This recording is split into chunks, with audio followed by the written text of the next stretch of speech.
Hello everyone. Crocodiles are one of the most ancient and powerful creatures on Earth, existing since the Cretaceous period. With their muscular bodies, thick skin, and tough scales, they are highly effective predators in their natural habitats, ranging from rivers and lakes to swamps. Are you ready to join us on this journey? If so, leave a 1 in the comments below.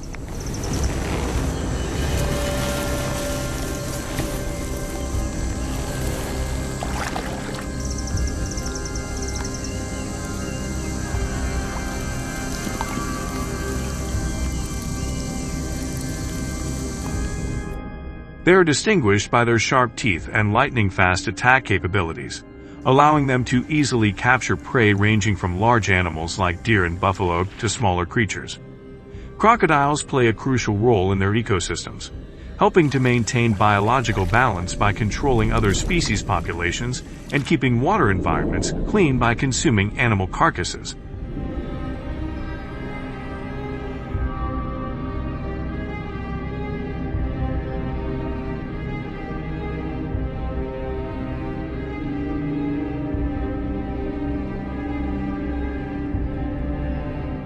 The Florida Alligator Hunting Association, FAO, is a well-known organization in Florida, recognized for its impressive 90% success rate in alligator hunting each year. Hundreds of hunters join FAO annually to take part in this exciting activity, contributing to the management of the estimated 1.3 million alligators in the state. We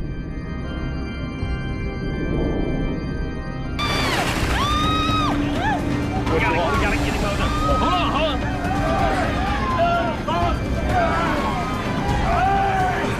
16 feet 5 inches. Whew. The number of alligators appearing on Florida's streets has increased by more than 30% over the past 5 years, primarily due to extreme weather events such as hurricanes, tropical storms, and heavy rainfall. Floodwaters make it easier for alligators to enter residential areas, especially in low-lying regions, increasing the risk of dangerous encounters.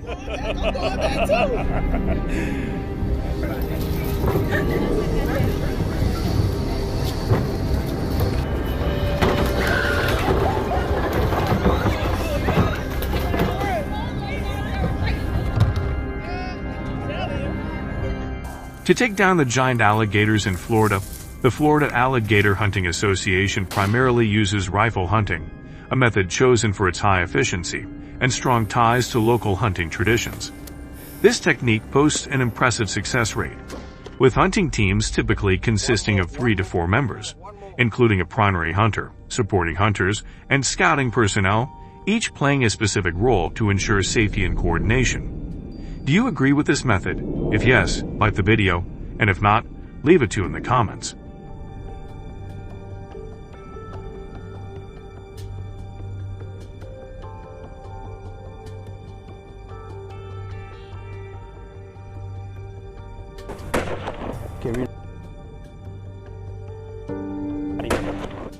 Due to the precision and skill required, hunters must undergo at least 1.5 years of rifle training before participating in hunts. Among the most popular firearms for these hunts are rifles, valued for their power and long-range accuracy. These rifles allow hunters to target alligators from a distance of 30 to 50 yards, minimizing risk while ensuring a humane kill.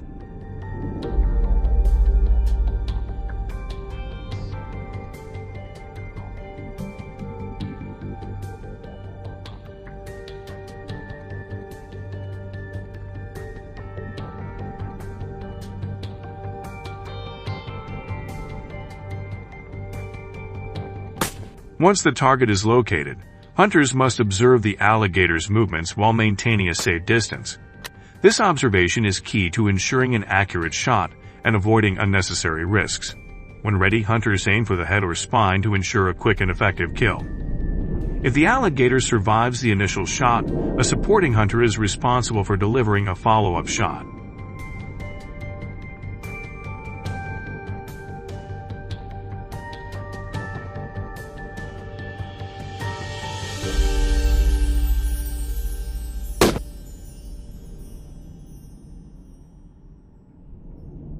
A well-coordinated hunting team can take down 4 to 6 alligators in a single hunt, with results immediately reported to the Florida Alligator Hunting Association.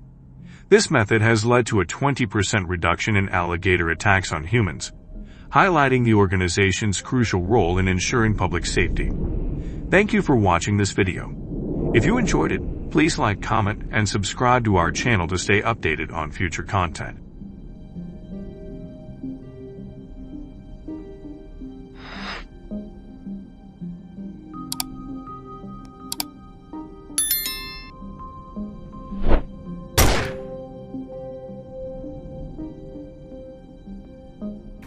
Wild boars are a species of wildlife primarily found in forests, mountainous regions, and grasslands across Europe.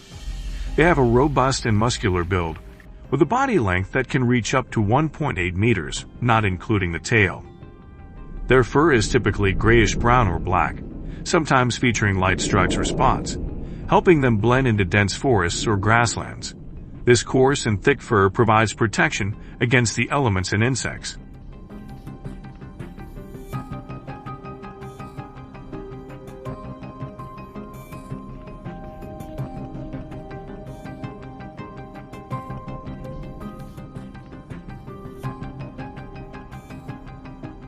The United States is facing a crisis due to the impact of wild boars on local ecosystems and agriculture. These destructive animals contribute significantly to the problem, affecting over 141 million people and causing annual damages of up to $2.5 billion. But how have wild boars indirectly contributed to droughts in the U.S.? Let's explore this issue together, and don't forget to leave a comment with the number 1 to show your excitement.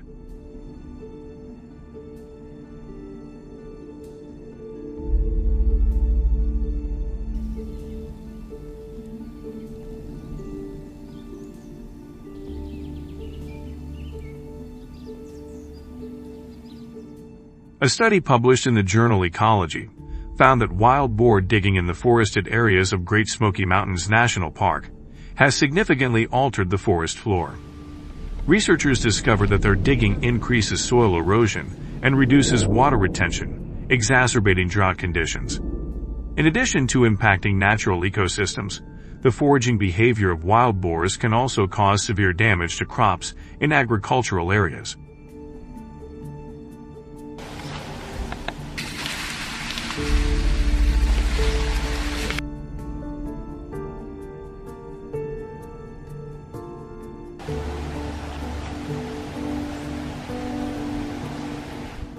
To mitigate the impact of wild boars on the nation's ecosystems and agriculture, hunting has been expanded across the country. Hunters gather and then divide into groups of 4 to 5 people to ensure greater safety and efficiency. The preferred weapon for hunting wild boars in fields or dense brush areas is the rifle, particularly due to its ease of use.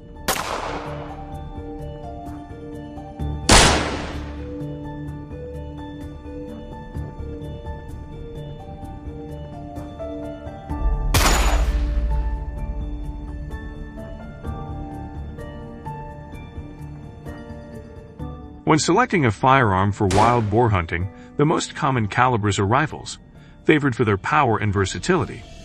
Automatic and semi-automatic rifles are popular choices, as they allow for rapid firing when needed, which can be crucial when dealing with fast-moving or aggressive wild boars. As for ammunition, hunters often prefer lead bullets over copper ones, as lead rounds are larger, offer better penetration, and have superior stopping power, essential for taking down a strong and potentially dangerous animal like a wild boar.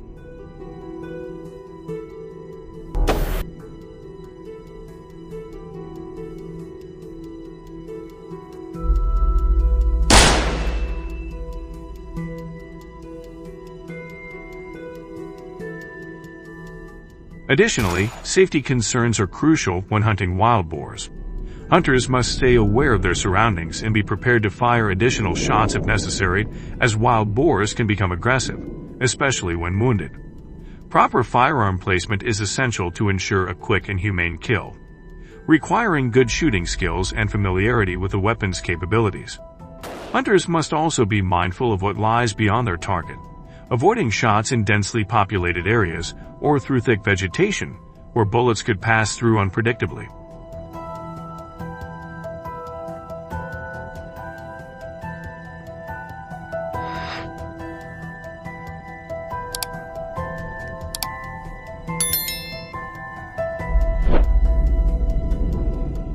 Furthermore, regulations and ethics play a crucial role in hunting.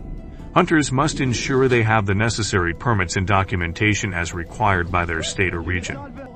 Regulations can vary significantly, so checking local laws before hunting is essential. Ethical hunting practices include respecting bag limits, hunting only in designated areas, and ensuring a quick and humane kill. Hunters should also consider the environmental impact of their activities and practice sustainable hunting. Do you agree with this approach? If yes, like the video. If not, leave a 0 in the comments to share your opinion.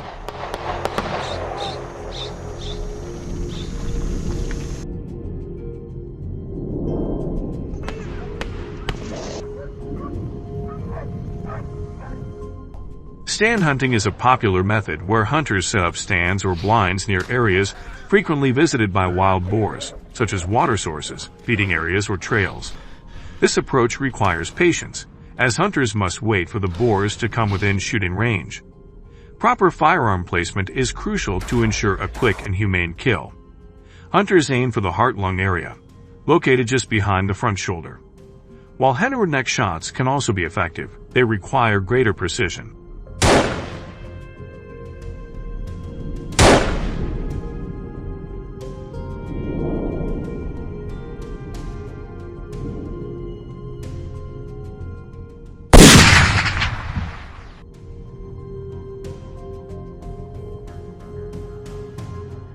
To protect the environment and ensure the sustainability of ecosystems, we should focus on sustainable wildlife management methods and promote conservation initiatives instead of continuing to hunt wild boars.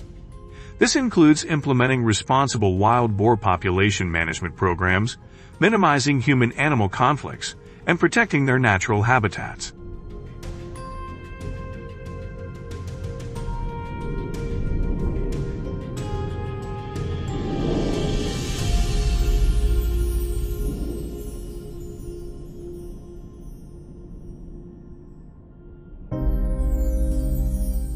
At the same time, educating communities about the important role of wild boars in maintaining ecological balance and supporting conservation initiatives can help enhance understanding and commitment to biodiversity protection.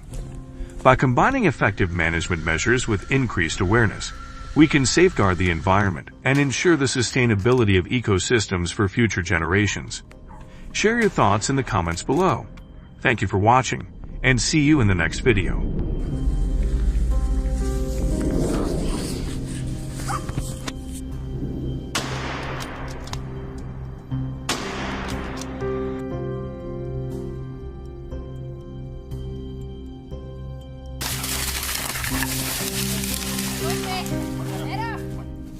Hello everyone.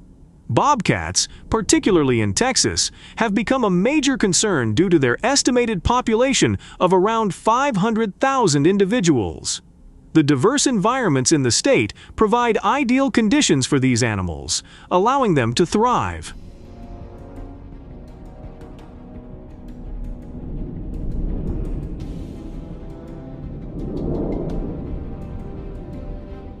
However, their increase has disrupted local life and caused concern among residents.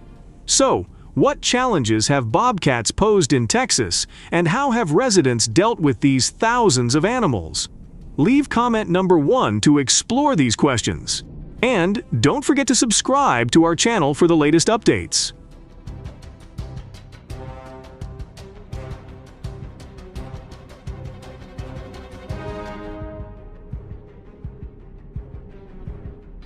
Chicken farms, one of the most well-known chicken farms in Texas, has recently reported an increase in bobcat attacks on their chickens. These predators particularly target chicks and smaller chicken breeds, which are more vulnerable.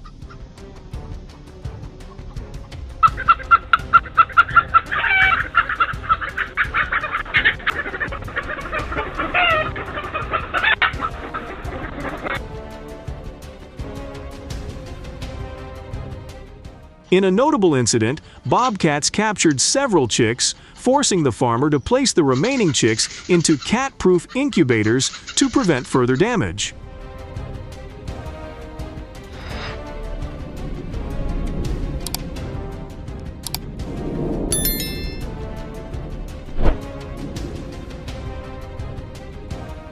Have you ever thought about the risks that wildlife can pose to farm livestock? Additionally, the presence of bobcats in the area is not only a threat to livestock, but also to humans.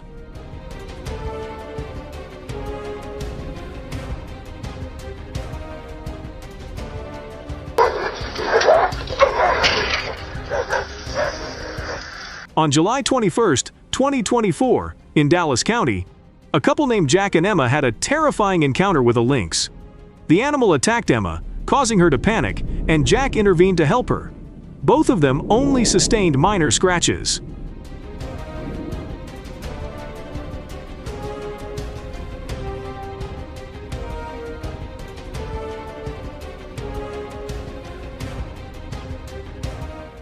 On that very day, a man walking his dog was unexpectedly attacked by the lynx. He struggled with the animal for a while before managing to get the lynx off his hand. Fortunately, he only suffered some scratches on his hand and received bandaging.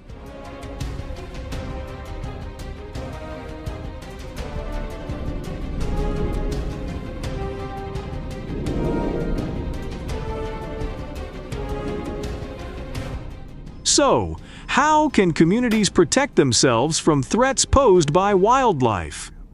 Hunting lynx with firearms in Texas is considered an ideal option for skilled hunters to quickly and effectively reduce the lynx population.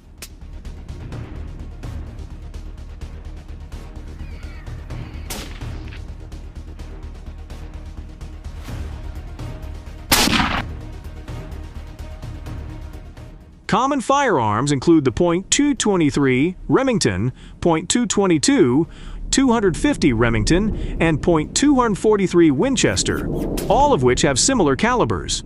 These firearms provide sufficient power and accuracy to humanely take down a lynx.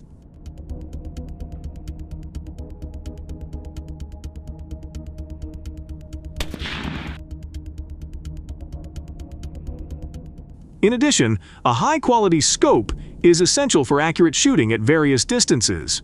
Variable magnification scopes are commonly used to adjust for different ranges and lighting conditions.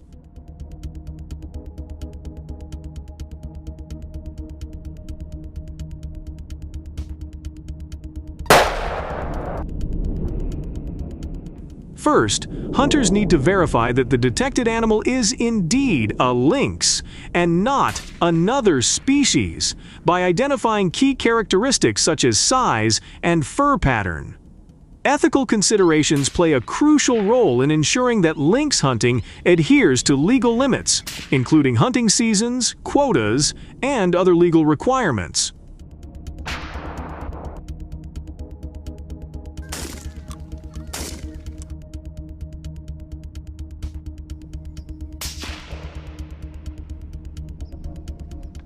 When preparing for the shot, hunters estimate the distance to the lynx, often using a rangefinder if available. They then position themselves to ensure a stable shot, utilizing a bipod or rest as needed, adjusting based on the terrain and available cover. Hunters may need to adjust their position to ensure a clear and safe shot, ensuring there are no obstructions in the way, and considering the context to avoid unintended harm.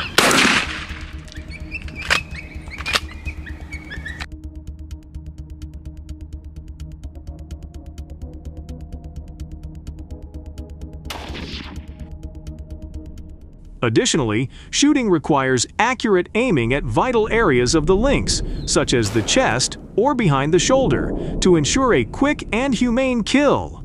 Hunters should wait for the optimal moment when the lynx is standing still or moving directly toward them, ensuring the shot is as effective as possible. Once ready, the hunter should gently squeeze the trigger, maintaining control to avoid any movements that could affect the shot's accuracy.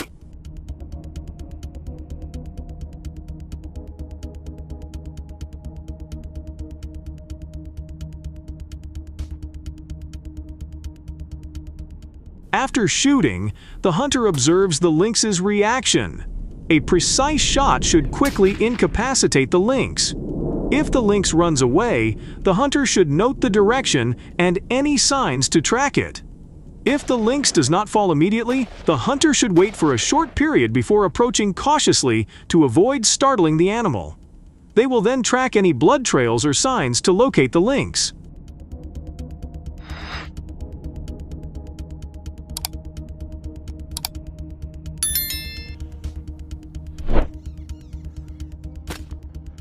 What techniques do you use to track a lynx after shooting?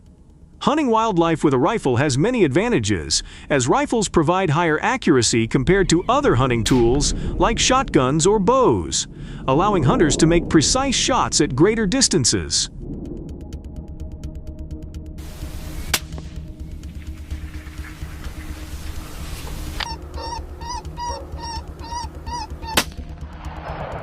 The capabilities of a rifle are highly advantageous for hunting elusive and wary animals like lynxes, as it allows hunters to remain concealed and undetected. Additionally, rifles can adapt to various terrains and conditions, making them versatile tools for many hunting scenarios.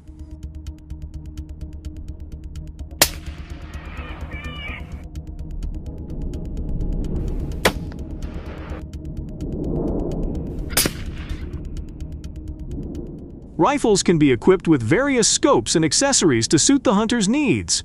How have you customized your rifle for different hunting situations? However, hunting lynx with a rifle also has its drawbacks. High-quality rifles, scopes, and ammunition can be quite expensive, and maintaining and handling these types of weapons requires knowledge and experience.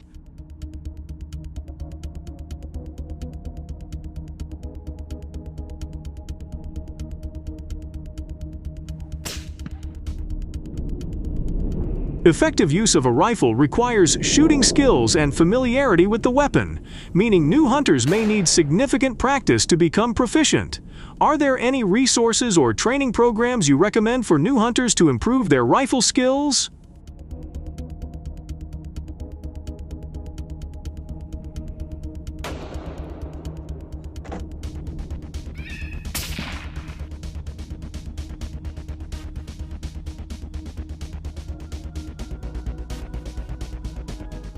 Additionally, there are regulatory and ethical considerations in hunting.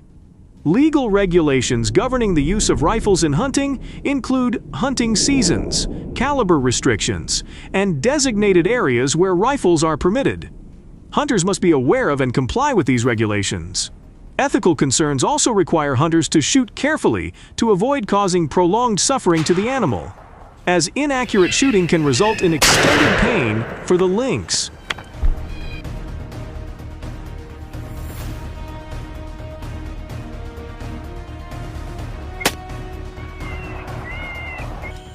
When a significant number of lynxes are hunted, hunters often make full use of them.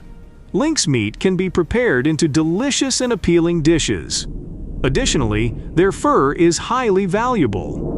With its exceptional softness, lynx fur is carefully cleaned and processed for sale, providing substantial economic value. This approach not only helps reduce the lynx population, but also maximizes the benefits of hunting.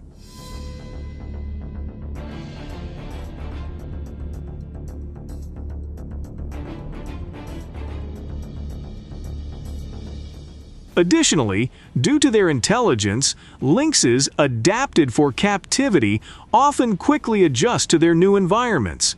displaying their characteristic independence and playful nature. With their thick fur and keen eyes, these lynxes not only enrich the living space, but also bring joy and wonder to their owners. Despite their wild appearance, they quickly become beloved members of the family, creating delightful and warm moments in daily life.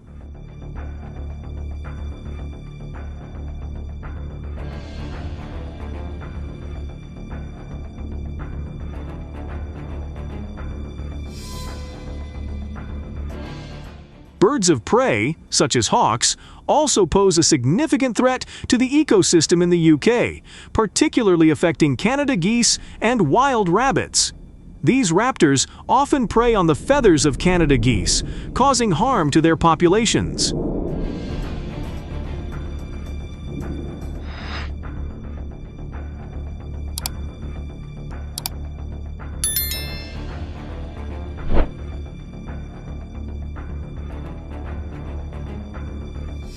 Hawks, also known as droughts, pose a potential threat and fear to humans, while wild rabbits face a constant danger from hawk predation. This predatory behavior has contributed to a significant decline in both species since hawks were introduced to the area.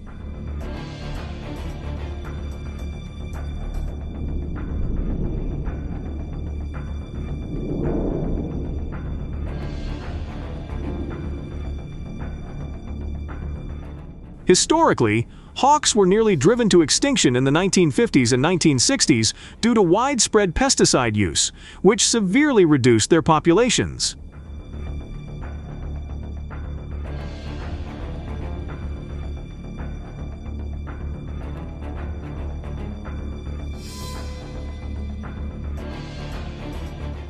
However, active conservation efforts and stringent legal protections have helped them recover, highlighting the complex balance needed to protect both predators and prey within the ecosystem.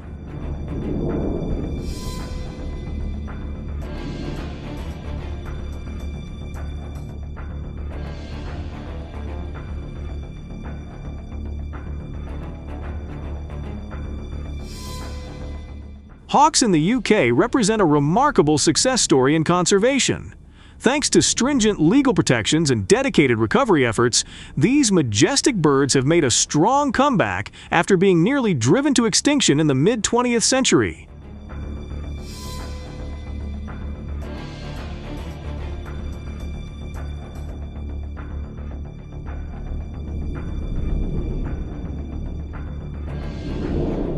Today, hawks are a protected species, safeguarded by stringent regulations that prohibit hunting and ensure their habitats are preserved. This legal framework has played a crucial role in stabilizing their population and promoting biodiversity.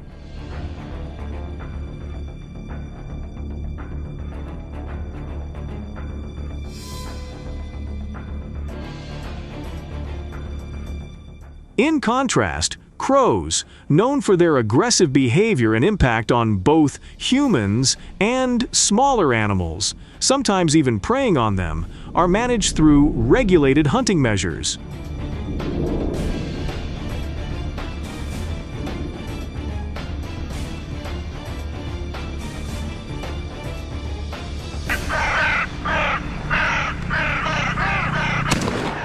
In communities, the presence of crows often causes concern among residents, leading them to seek ways to protect themselves from potential attacks by these birds.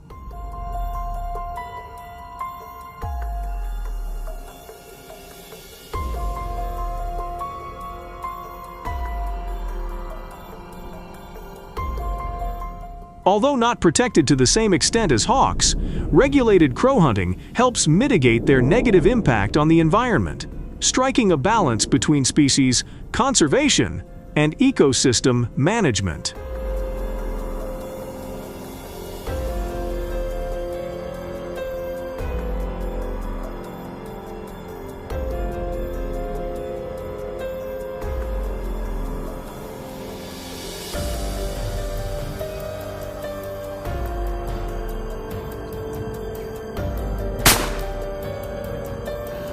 When you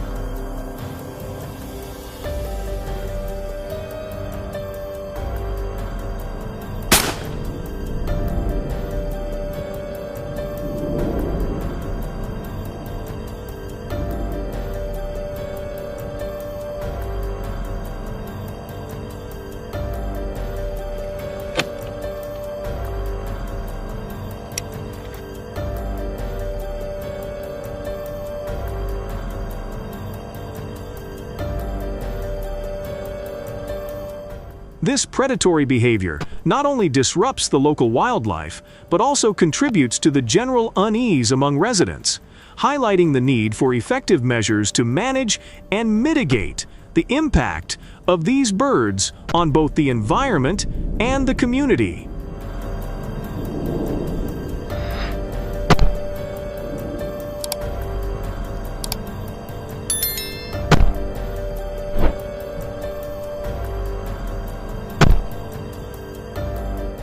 Farmers face significant challenges in managing their livestock due to threats from predatory birds such as eagles. Effective livestock management and continuous monitoring are essential to protect the animals from such attacks.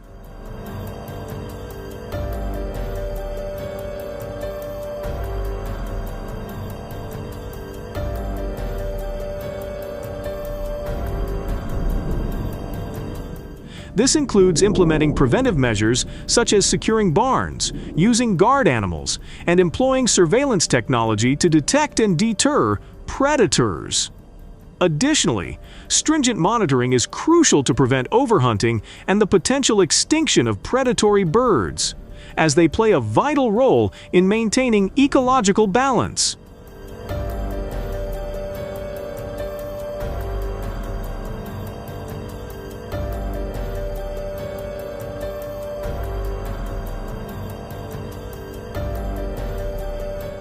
By balancing protective measures with conservation efforts, farmers can safeguard their livestock while ensuring the survival of important bird species.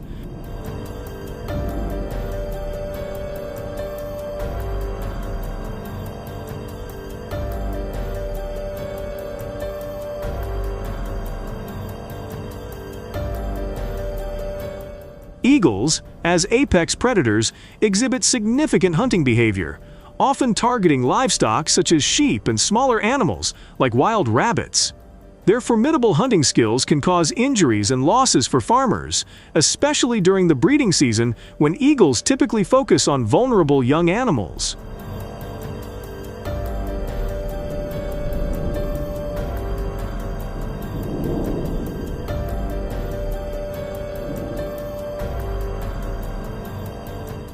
Despite these challenges, eagles are widely protected by conservation and environmental regulations. These laws are established to ensure the survival of eagle populations, recognizing their crucial role in maintaining ecological balance.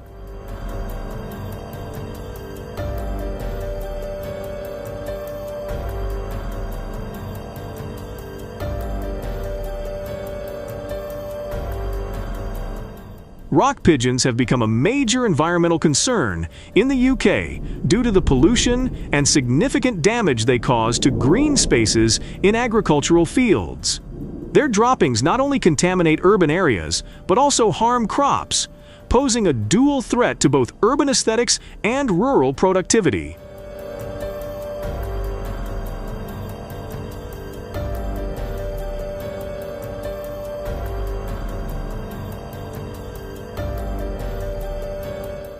To address this growing issue, communities and authorities have implemented urgent measures to control the rock pigeon population. These measures include regulated hunting and environmental management strategies aimed at minimizing the negative impact of pigeons and restoring balance in the affected areas.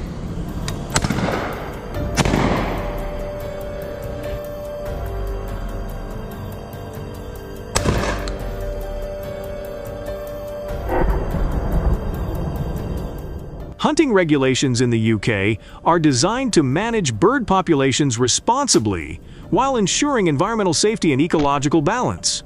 Permitted weapons include rifles, shotguns, and slingshots, with specific guidelines in place to ensure their safe use.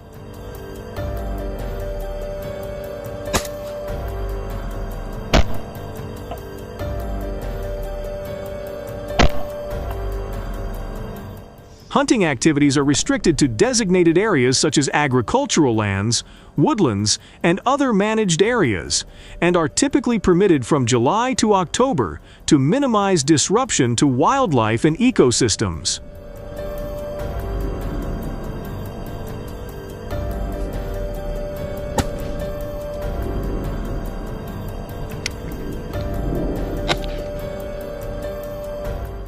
experts emphasize the importance of moderate hunting to effectively manage bird populations, advising hunters to strictly adhere to regulations and consider alternative measures such as replanting vegetation or habitat modification to address bird-related issues without harming other species or the environment.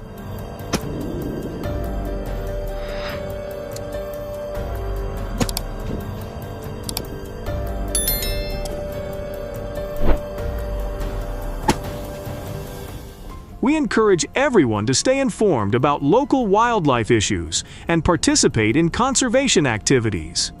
By working together, we can protect our natural environment and promote a healthy and balanced ecosystem for future generations.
Hello everyone.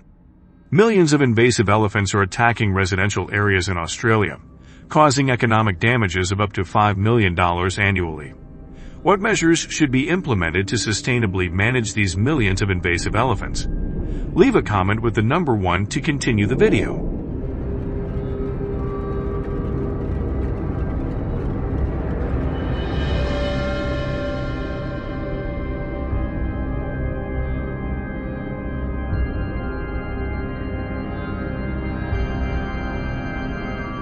Let's take a look at the video from November 15, 2022, showing how elephants launched powerful attacks, disrupting people's movement on the highway. With an average weight of around 12,000 pounds, elephants can collide with and block vehicles, causing severe traffic congestion and damaging cars.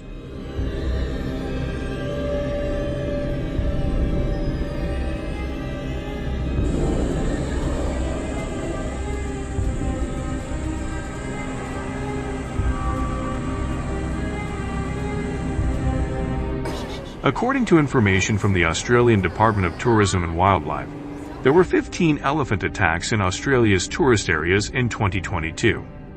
In these incidents, no fatalities were reported as the injured individuals were promptly taken to hospitals. The issue of invasive elephants attacking tourist areas not only causes economic damage but also negatively impacts Australia's tourism image. Timely intervention from authorities is necessary to address the invasive elephant problem in Australia.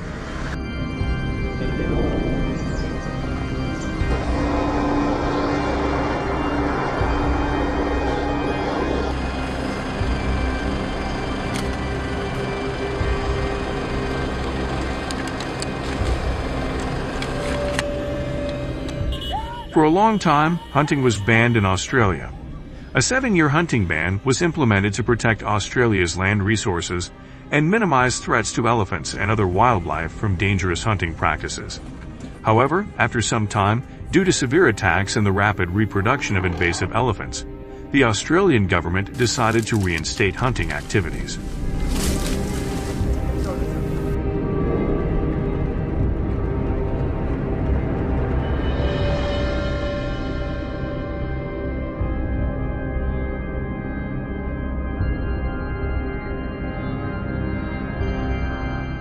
According to the latest data from 2023, the number of invasive elephants in Australia has decreased from 130,000 to approximately 88,000 due to hunting efforts. In each invasive elephant hunt, at least 3 hunters are required to ensure safety, as elephants are often too large to be taken down by a single hunter. When hunting invasive elephants, scopes may not be necessary, as hunters typically position themselves 100 to 200 feet from their target. By not using scopes, hunters can move more freely and maintain better focus during the hunt.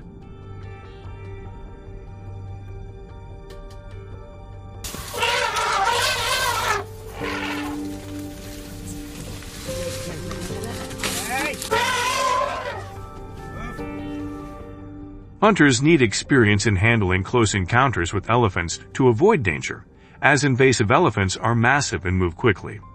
Successfully taking down an invasive elephant requires precision and knowledge of its weak points. The optimal target areas for taking down an invasive elephant are the head, where sensitive points such as the eyes, forehead, or ears should be aimed at. However, shooting the center of the head does not always guarantee an immediate takedown. Multiple shots may be necessary to hit the exact critical spot.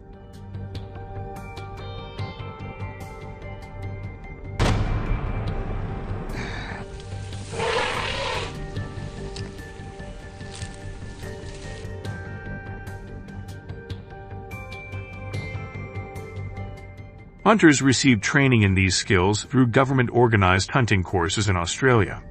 The environment for hunting invasive elephants is extremely dangerous, with the constant presence of hyenas and other wild animals. Quick reflexes and patience are also crucial when dealing with unexpected situations during the hunt. This requires alertness and adaptability in all scenarios to ensure safety throughout the process.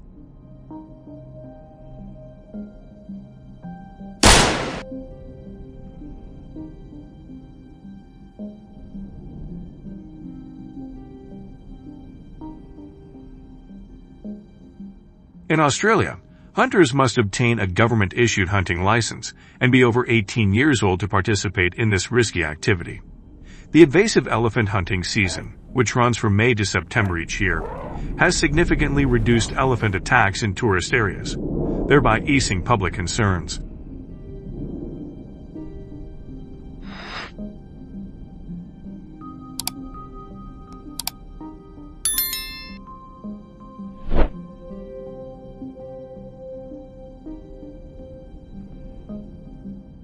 During the hunting season, residents and hunters in Australia strictly follow regulations prohibiting the hunting of pregnant elephants and calves. Each year, the number of elephants hunted ranges from 50 to 100, under targeted management by government agencies. Violating permit regulations results in severe penalties.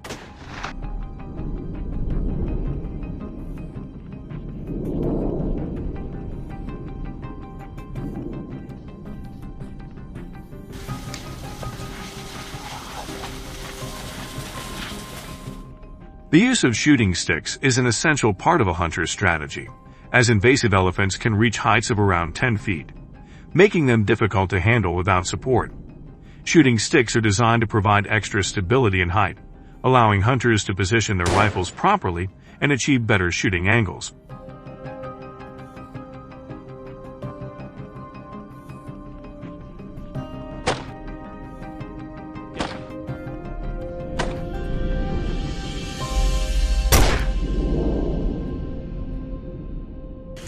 This not only improves shooting accuracy but also helps hunters minimize risks when facing powerful and dangerous elephants.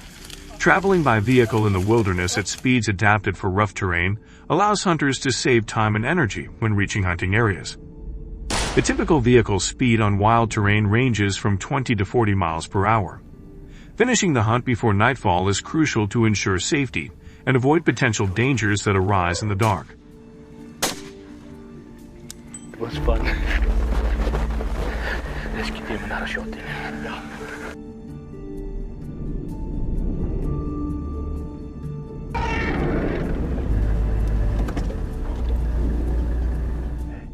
After successfully taking down an invasive elephant in Australia, the authorities process the elephant and distribute its meat to local communities in the area. Many residents here regularly face food shortages and hunger. Distributing elephant meat not only helps address food scarcity but also supports communities in overcoming economic hardships and improves their quality of life. Have you ever tried elephant meat dishes? If so, leave a comment with the number 1.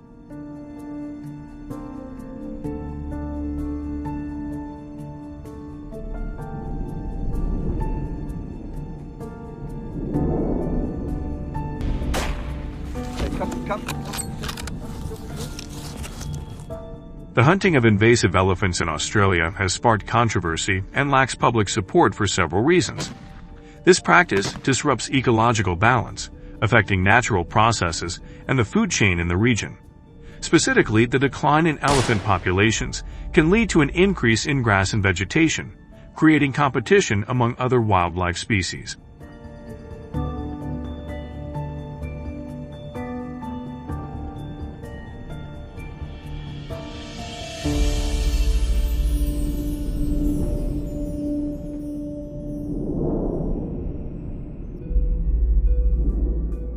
Many people oppose the use of firearms for hunting invasive elephants due to environmental concerns, as the noise from gunfire negatively impacts the ecosystem.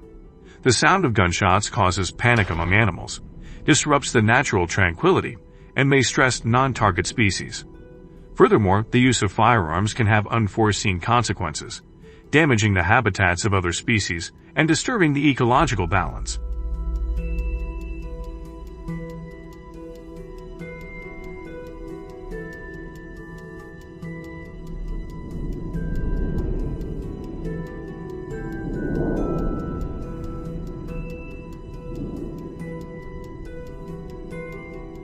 Wild boars are well known for their distinctive appearance, including sharp tusks and aggressive behavior, especially when threatened or when they encroach on agricultural areas. Around 70% of wild boars are primarily concentrated in Canada. These animals have a wide distribution range and a strong ability to adapt to new environments due to their rapid reproduction, early maturity, and long lifespan.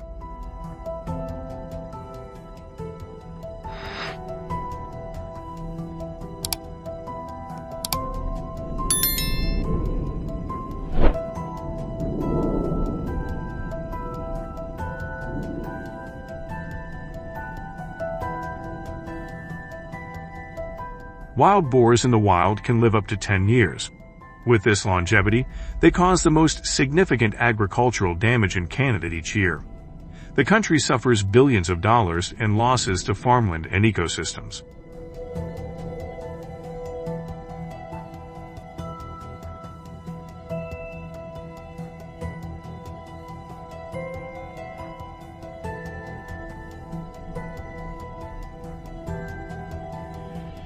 Wild boars are particularly known for their love of corn. It is estimated that they cause millions of dollars in damage to corn production each year. When entering cornfields, they often target dense areas where they can easily hide and forage. They not only consume corn kernels but also trample and destroy young plants. This behavior leads to significant crop losses and makes harvesting more challenging for farmers.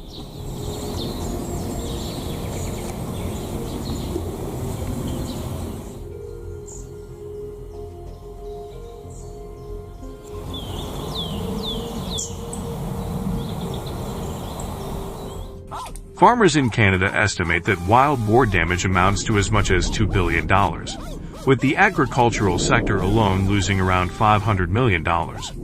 Now, witness the immense destruction and power of wild boars. These animals can thrive and wreak havoc in almost any environment worldwide, from fields to forests.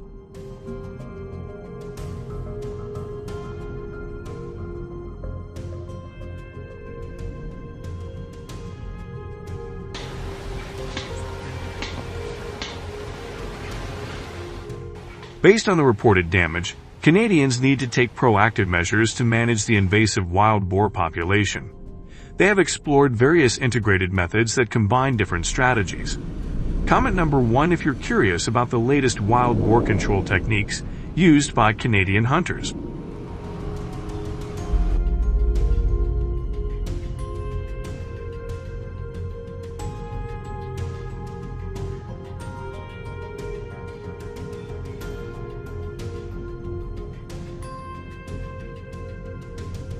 Before heading out to hunt, hunters must acquire essential knowledge and skills.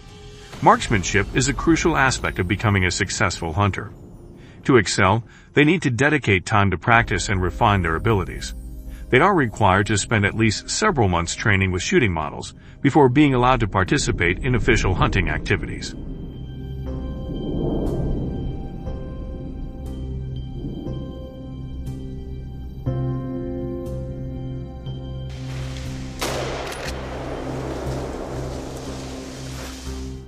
During training, hunters go through various exercises to enhance their marksmanship skills. This includes familiarizing themselves with hunting equipment, adjusting to different lighting conditions and distances, and practicing orientation and stability while hunting. In regions where wild boars are present, hunters often operate solo, but in Canada, wild boar hunting is typically organized as a collective effort. This reflects a community-driven approach to protecting crops and the environment.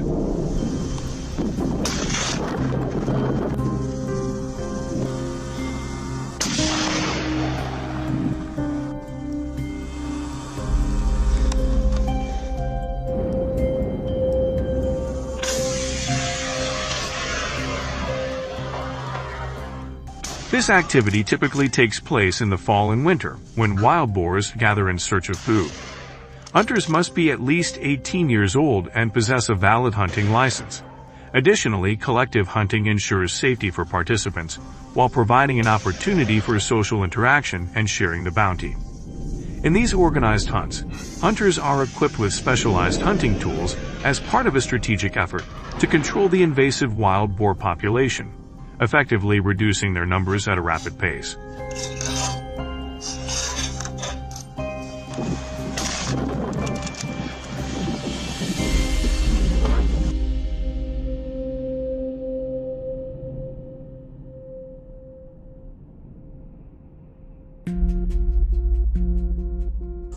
On July 20, 2023, a hunter in Canada took down a massive wild boar weighing over 112 pounds, the largest ever recorded in the country.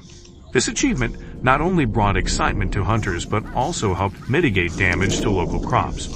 Approximately 1 million wild boars are culled each year. However, some communities oppose hunting, as they believe it causes unnecessary suffering to animals.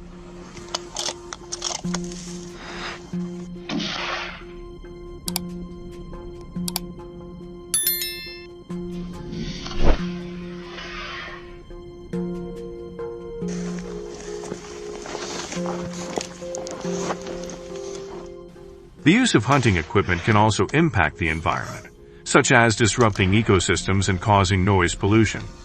However, to address these concerns, local authorities have implemented policies to balance hunting with wildlife conservation. For instance, hunters are limited to taking down only 4 or 5 wild boars per day. Meanwhile, some communities support hunting as a means to protect crops and sustain agricultural development. What do you think about this hunting approach? Leave your thoughts in the comments below.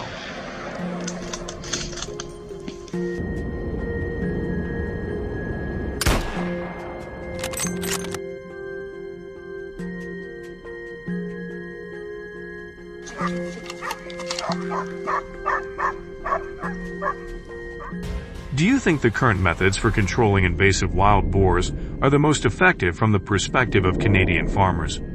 If you have a better solution, don't forget to share your thoughts and opinions in the comments below. Also, don't forget to like, share, and subscribe to our channel to support upcoming videos. Finally, be sure to share this video with all your friends so they can watch and enjoy it too.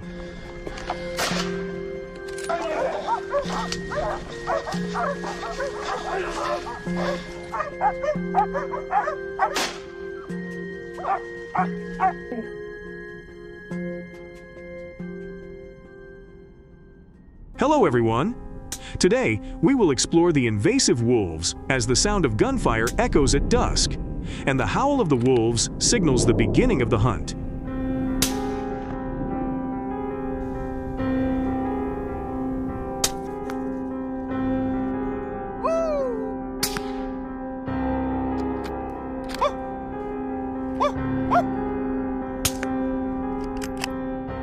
Each year, they cause around $12 million in damage to livestock farms in the United States. How can American farmers use hunting dogs to effectively deal with wolf attacks? Are you ready to join us in this battle between humans and wildlife in this video?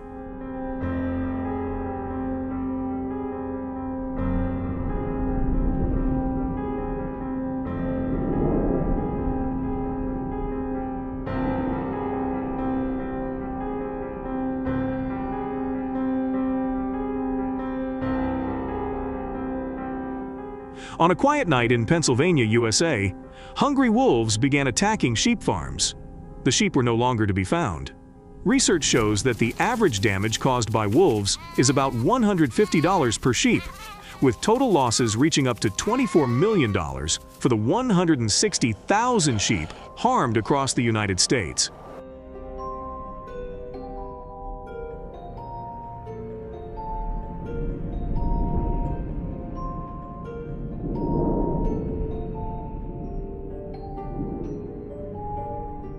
This event shocked the nation, leading to large protests with 50,000 people taking to the streets, demanding the government take urgent measures to protect their lives and property from the ferocious wolves.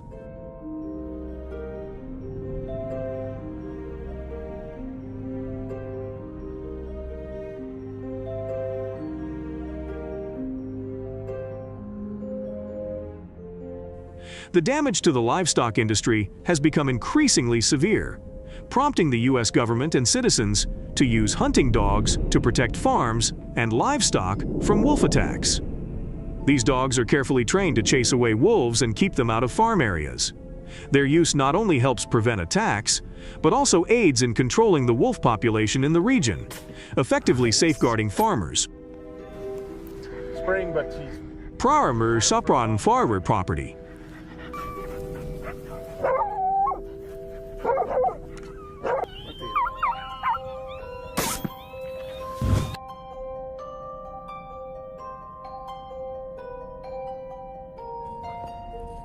In this video, you'll see powerful hunting dogs equipped with GPS collars, an essential tool that helps hunters locate them when facing dangerous situations.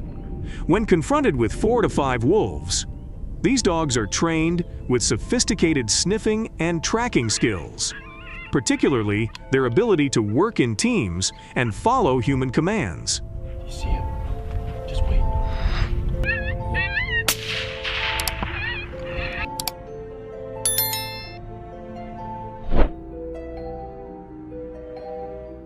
Statistics show that in the northern region of Pennsylvania, in 2022, the number of wolf attacks on livestock decreased from 200 incidents per year to just 100 incidents thanks to the presence of hunting dogs. Within 3 months, the use of hunting dogs combined with rifles resulted in the elimination of over 4,500 wolves in Pennsylvania, which is considered to have the highest wolf density in the United States.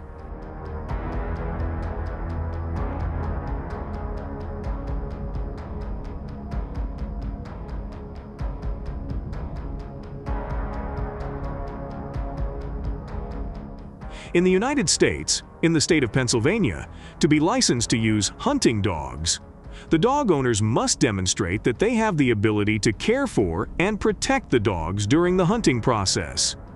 Each year, Pennsylvania issues approximately 170,000 hunting licenses to hunters, with only a success rate of 2% to 4% in obtaining the license.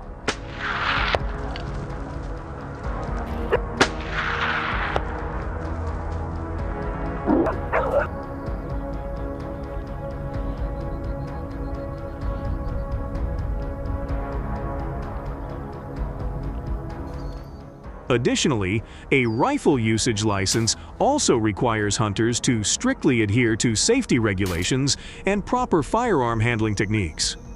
Hunters must complete a firearm safety training course and undergo a shooting skills assessment before being granted a license. This is to ensure the safety of the hunting dogs and to prevent unwanted situations, such as hunters mistakenly shooting the wrong target.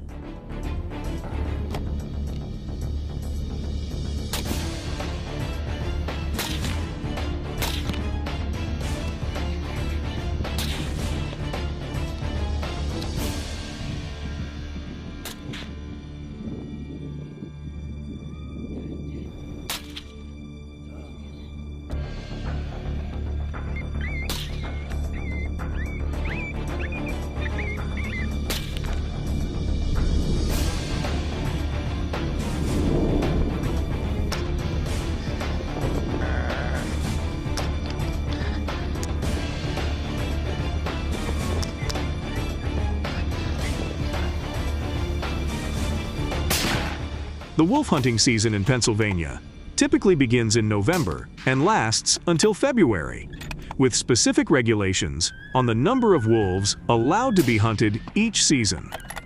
These regulations help maintain a balance between controlling the wolf population and preserving biodiversity, while also protecting the economic interests of farmers.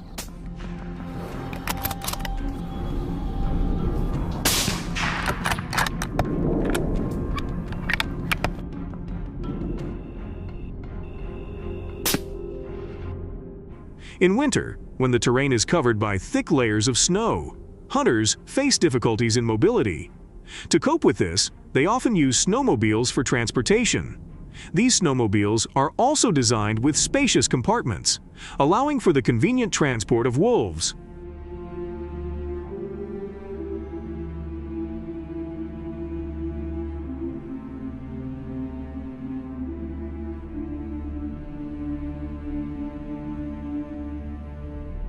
Wolves are extremely intelligent and agile animals, capable of running at speeds of up to 37 miles per hour, approximately 60 kilometers per hour.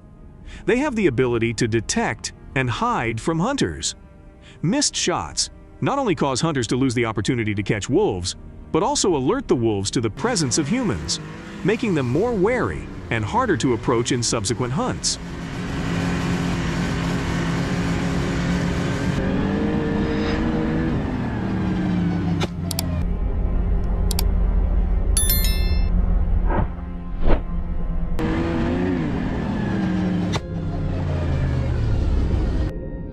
Additionally, many communities in the United States do not support wolf hunting for humanitarian reasons. They believe that it causes unnecessary harm to the wolves.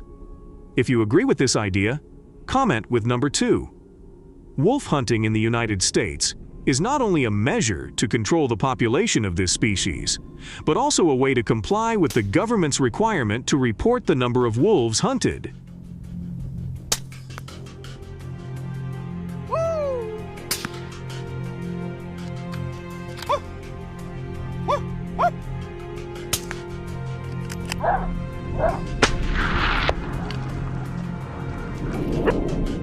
These wolves will not be used for food. Instead, their fur will be harvested to create high-value products that cater to diverse human needs. Wolf fur, known for its softness and durability, will be crafted into various items, ranging from warm winter clothing to high-end fashion accessories. Utilizing this resource not only helps preserve economic value, but also provides practical benefits for everyday life.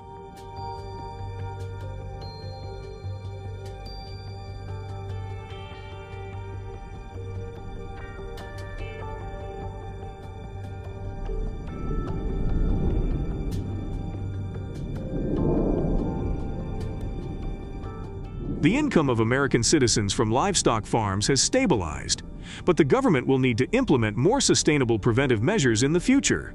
If you agree with U.S. hunting policies, comment with number 1 and share this video with your loved ones, and God will bless you. Don't leave yet. Stay tuned for the next video.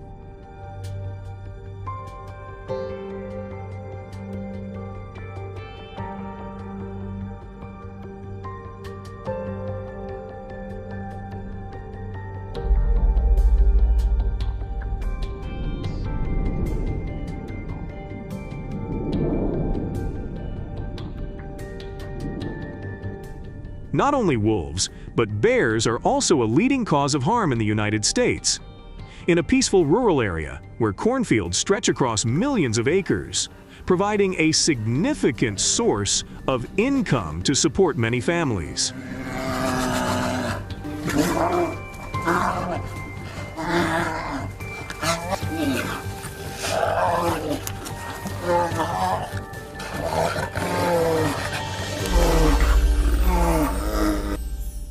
However, a strange phenomenon has recently occurred, completely altering their lives. At night, a group of black bears began emerging from the nearby forest. Initially, there were only a few bears, but their numbers soon grew to as many as 40.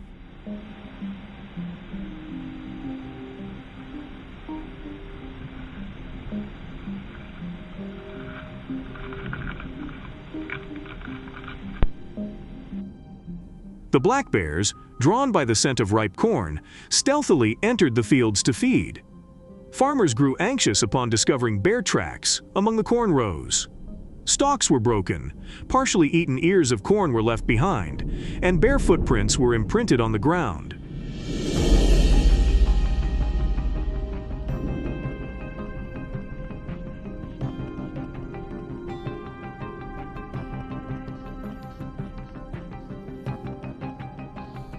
According to estimates from experts in the U.S., the attacks by these giant bears have caused damages ranging from $10,000 to $20,000 to the cornfields.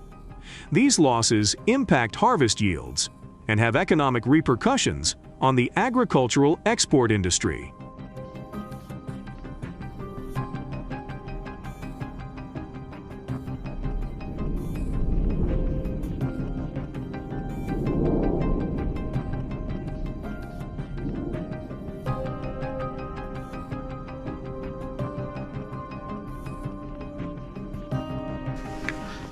During an expedition in the Rocky Mountains, a man suddenly encountered a large black bear while recording a video. The bear charged straight at him, causing his heart to race. However, thanks to his extensive experience with wildlife encounters in the forest, he managed to push the bear aside by maintaining eye contact. Unfortunately, in the process, he was severely injured.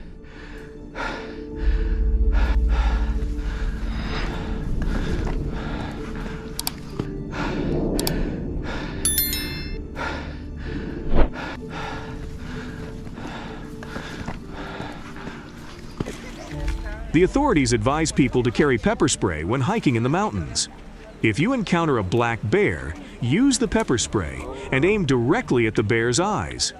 The spray will temporarily blind the bear and scare it off, causing it to flee.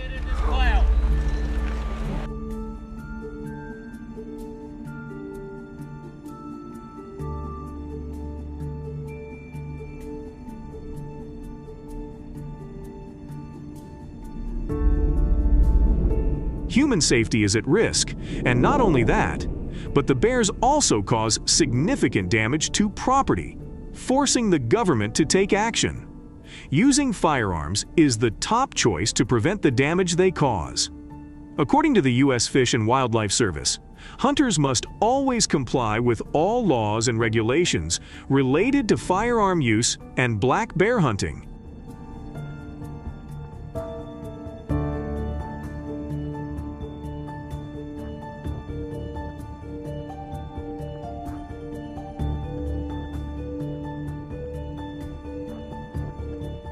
In the fall and winter, black bears begin preparing for hibernation. They eat more food to store fat and move around more to find food and shelter, making them easier for hunters to locate. The current estimated population of black bears in the United States ranges from 850,000 to 950,000. The number of black bears allowed to be hunted during the season can range from 5 to 10. Depending on the bear population in the state, environmental conditions, and other factors.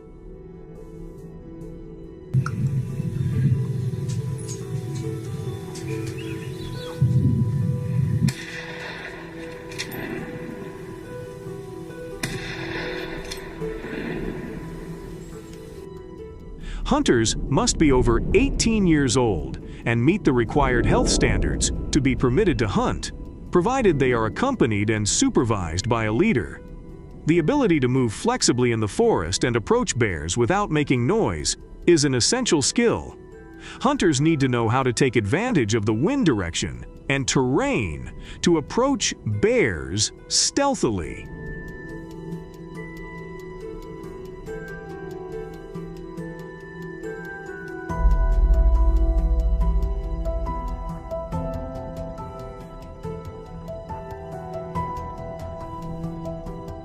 Especially, hunting near residential areas can cause panic among residents and domestic animals.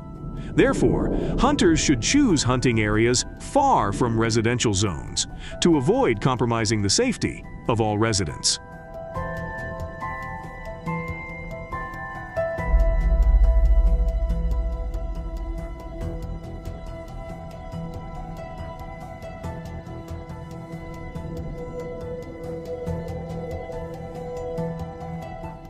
Using hunting dogs helps hunters locate their prey without needing to get too close. The dogs provide precise information about the bear's hiding place and can distract the bear, creating a safer opportunity for the hunter to approach and take down the target. Moreover, hunting dogs can alert the hunter and keep them at a safe distance, minimizing the risk of a surprise attack.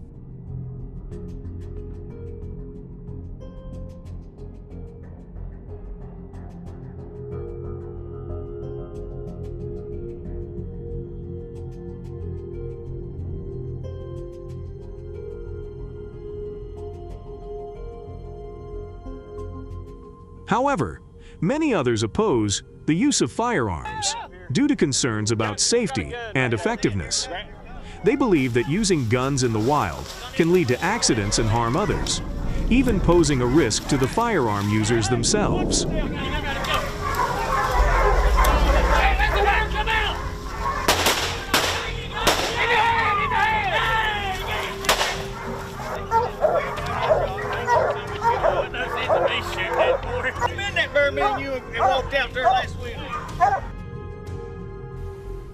Additionally, some argue that using firearms is not a long-term solution to the conflict between humans and black bears.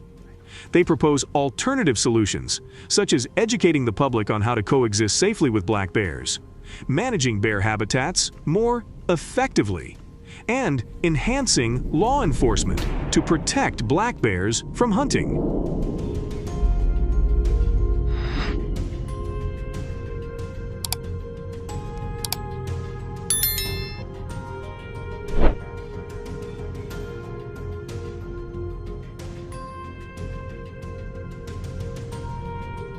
Millions of black bears have attacked, causing severe consequences for American farmers, and their current population is approximately 300,000. The agricultural economy has recovered by up to 70%. After watching the video, feel free to comment below about your experience.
Since these solutions have been effective in curbing the rise of certain invasive species, do you believe there are better alternatives?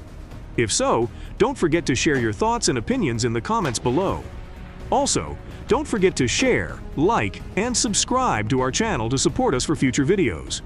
Lastly, be sure to share this video with all your friends so they can watch and enjoy it too.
Hey everyone, did you know that invasive lizards are silently wreaking havoc on American agriculture, causing millions of dollars in damage each year? How do these reptiles become such a major threat? And what are farmers doing to combat this crisis?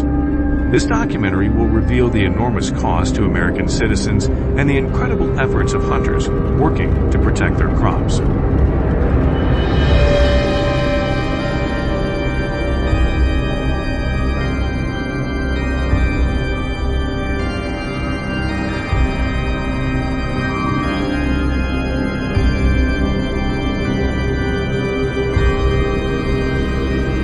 In the 1990s, a research facility in Arizona called the Desert Wildlife Experimentation Center conducted advanced studies aimed at stimulating the growth of native lizard species. The goal was to explore their ecological impact, but the experiment failed, causing these reptiles to double in size. These creatures can reach speeds of up to 25 miles per hour, becoming more dangerous and even attacking humans if threatened. They consume up to 50 ounces of carrion and waste per day.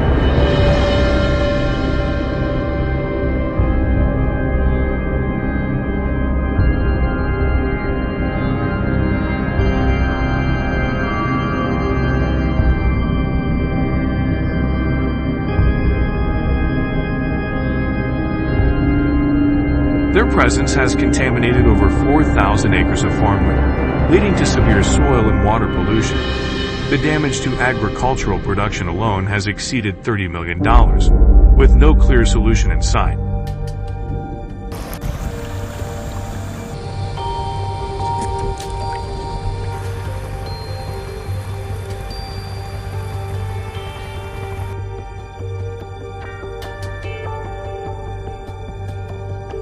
By the year 2000, the U.S. government launched a hunting campaign to control the outbreak of giant lizards in Arizona. While officials continue to closely monitor these reptiles, they have determined that hunters should maintain a distance of at least 100 yards to avoid danger. In swampy areas, hunting dogs are often used to assist in tracking, but hunters must exercise extreme caution, as the lizard's powerful tails can knock down anyone who gets too close. Tambay man.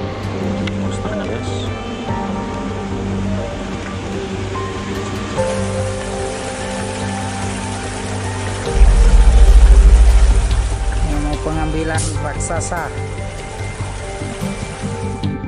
Hunters are advised not to hunt in the wetlands of eastern Arizona, as the terrain increases the risk of unexpected encounters and sudden attacks by the lizards. Hunter safety remains the top priority when dealing with these reptiles, and obtaining a permit is no easy task. Only individuals between the ages of 21 and 50 with no criminal record are eligible.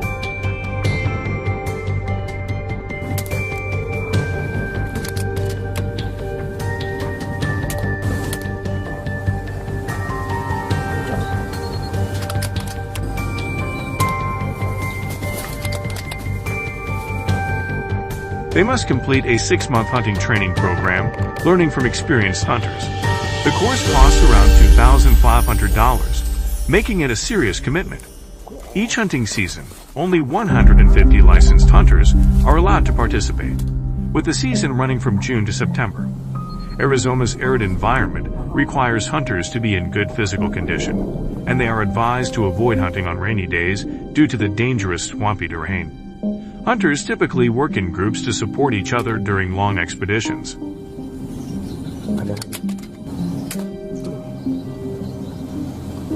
Rombongan dia, guys.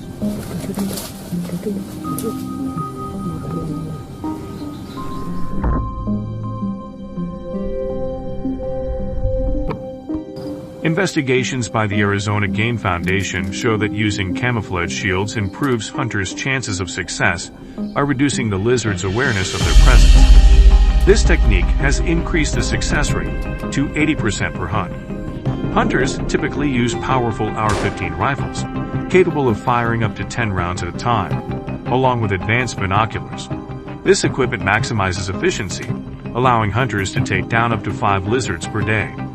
Thanks to modern gear, the government successfully reduced the lizard population from 10,000 to approximately 3,000 to 3,500 within just a few months.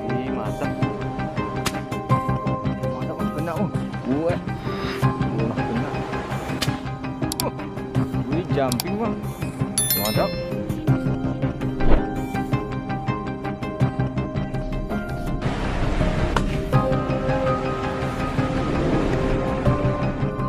In Arizona, hunters are only allowed to operate in designated areas such as the Sonoran Desert and the Superstition Mountains, where lizard populations are most concentrated. Those who violate hunting regulations outside of the designated season face hefty fines of up to $5,000.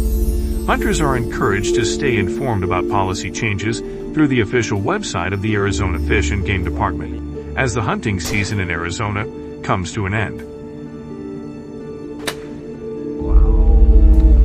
Headset bang. Mantap.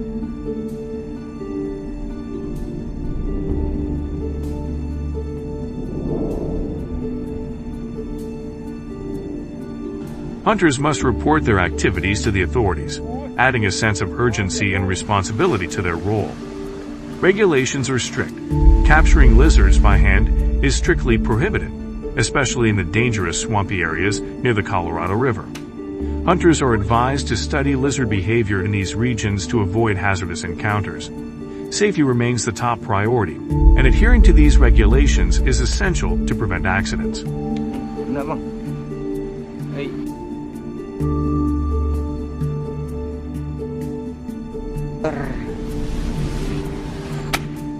Wih, mantap.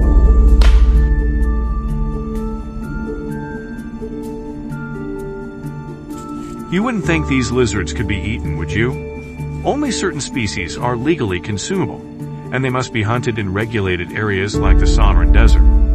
Lizards weighing over 100 olbs are prohibited from consumption due to health concerns and must be properly processed before being considered for consumption during the hunting season.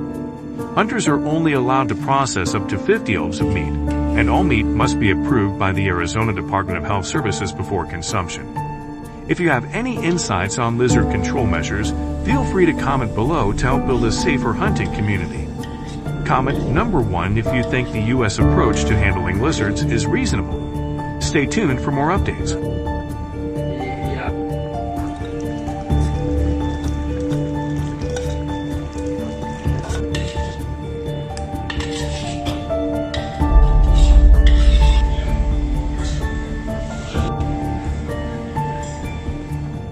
Ostriches, the largest flightless birds in the world, are remarkable for their impressive size and incredible speed. Standing up to 2.7 meters tall and weighing between 90 and 150 kilograms, they dominate the open landscapes of Africa's savannas and dry grasslands. Their diet consists of grasses, seeds, and berries, which they forage with ease. Thanks to their powerful legs, ostriches can sprint at speeds of up to 70 kilometers/h, allowing them to evade predators effortlessly. Are you excited to learn more? If so, drop the number 2 in the comments below.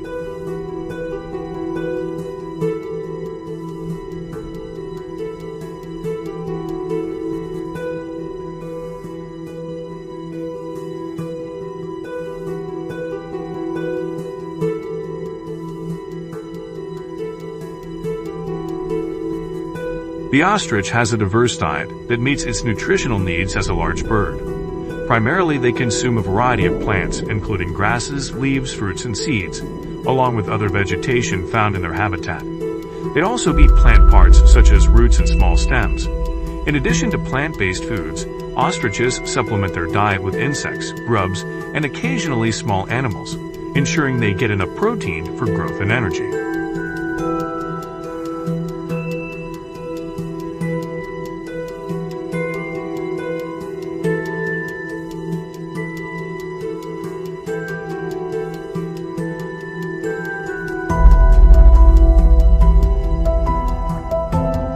However, despite being primarily herbivores, ostriches can still have a negative impact on the environment and agriculture.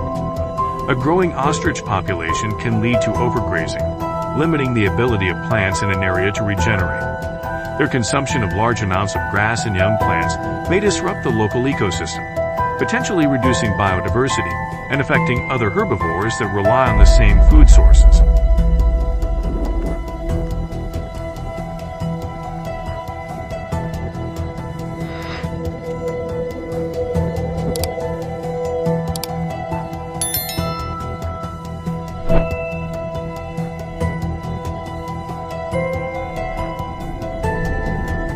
In addition, ostriches can invade farmlands, damaging crops and reducing agricultural yields. This is particularly concerning in regions where land and resources are already limited. To mitigate their negative impact on communities and the environment, proper population management is essential. Implementing sustainable strategies helps balance agricultural productivity while preserving local ecosystems and ensuring long-term coexistence with these large birds.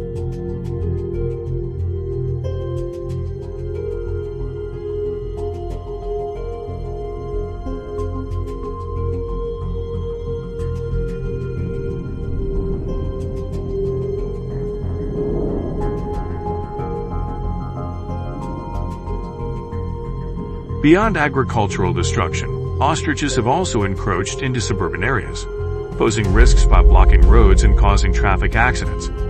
Their presence has led to growing frustration among residents, as these disruptions not only threaten livelihoods but also raise serious safety concerns within local communities. Why? No, he's our friend. That's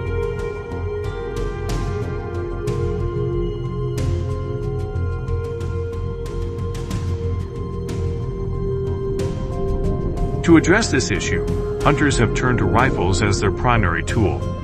Rifles are favored for their accuracy and power, allowing hunters to take down these large birds from a safe distance. Many of these firearms are equipped with telescopic sights for precise long-range targeting and silencers to minimize noise, making hunting more effective, especially in areas where discretion is necessary.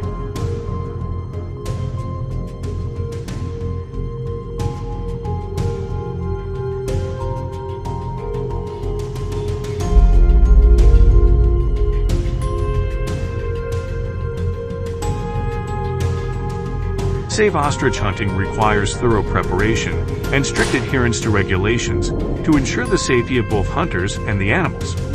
First, hunters must undergo proper training in shooting techniques and weapon handling, ensuring they can make accurate and humane shots to minimize the animal's suffering.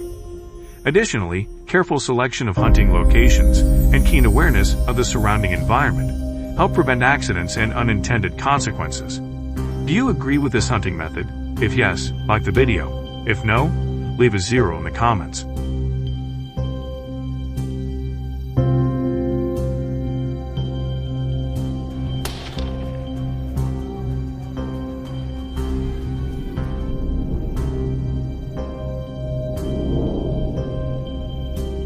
Due to the ostrich's incredible speed, hunting them using vehicles and aircraft has become an effective method for managing their population. With the ability to reach speeds of up to 60 miles per hour, traditional on-foot or vehicle-based hunting can be challenging and less efficient. To counter this, hunters often rely on specialized vehicles and aircraft to track and approach ostriches more effectively, ensuring better population control while minimizing unnecessary risks.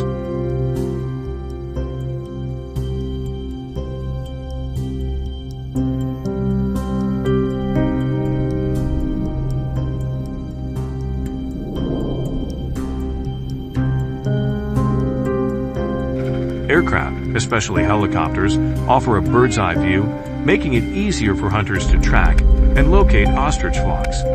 From the air, hunters can precisely identify ostrich locations, adjust their strategies, and coordinate effectively with ground teams. This aerial advantage enhances efficiency, but it also demands a high level of skill and caution.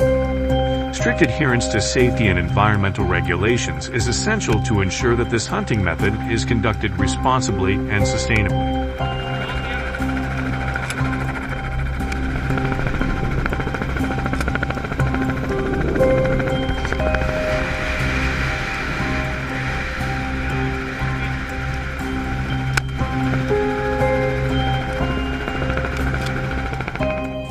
In addition, hunting ostriches with bows and arrows is a viable option to minimize environmental impact and reduce disturbances to the community.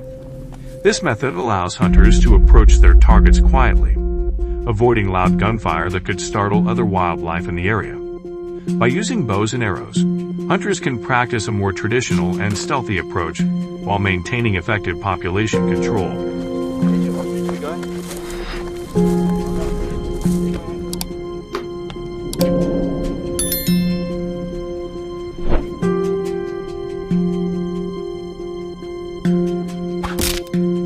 Hunting ostriches with a bow and arrow requires a high level of skill and patience, making the activity both challenging and engaging. This method not only adds an element of traditional hunting, but also promotes responsible population management. Additionally, bow hunting provides a sustainable food source for local communities without causing widespread environmental disruption, making it a more eco-friendly alternative to other hunting techniques.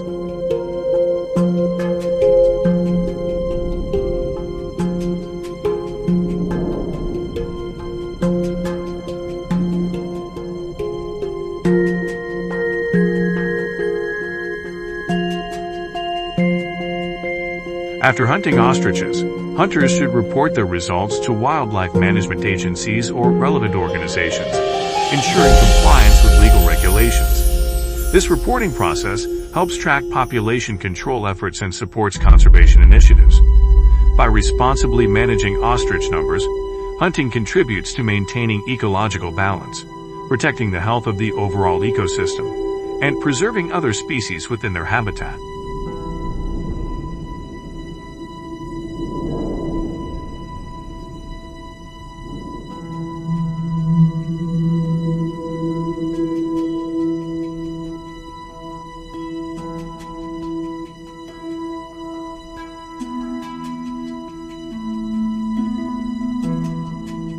However, another effective way to control ostrich numbers is by establishing ostrich farms. Raising ostriches not only reduces pressure on their natural habitats, but also provides a sustainable source of income for local communities. Well-managed ostrich farms can also be designed to support biodiversity, attracting other wildlife and contributing to a more balanced and ecologically friendly environment.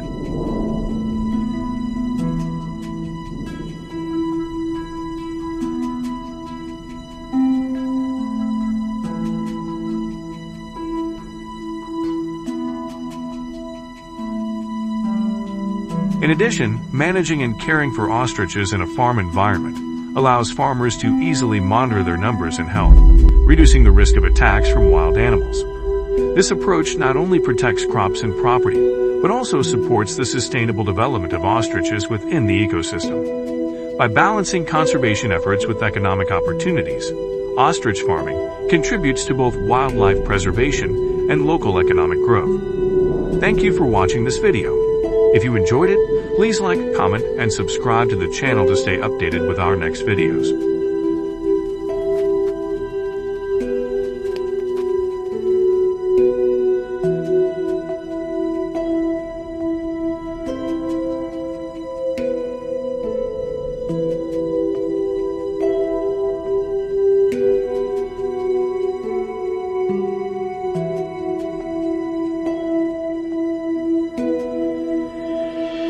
According to the latest data from wildlife conservation organizations, it is estimated that there are currently around 1 million red foxes across the United States. Their distribution is quite varied, with significant differences between regions such as the Midwest, Northeast, Western states, and the Southeast.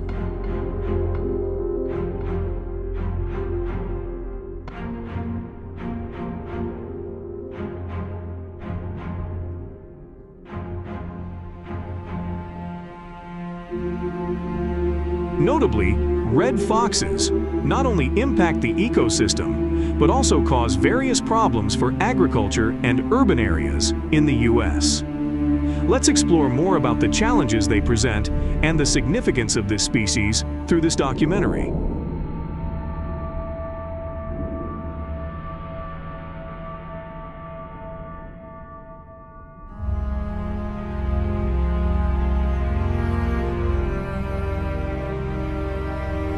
Red foxes often target small livestock, particularly poultry, as their main prey. In states like Michigan and Virginia, farmers frequently report foxes attacking chicken coops and turkey farms. They not only hunt, but also damage crops.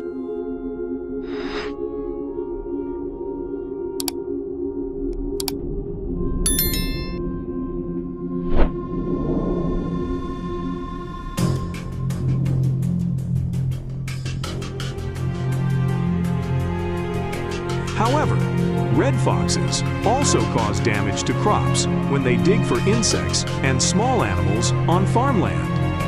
Root crops like carrots and potatoes are particularly vulnerable to their digging activities, leading to disruption and reduced crop yields.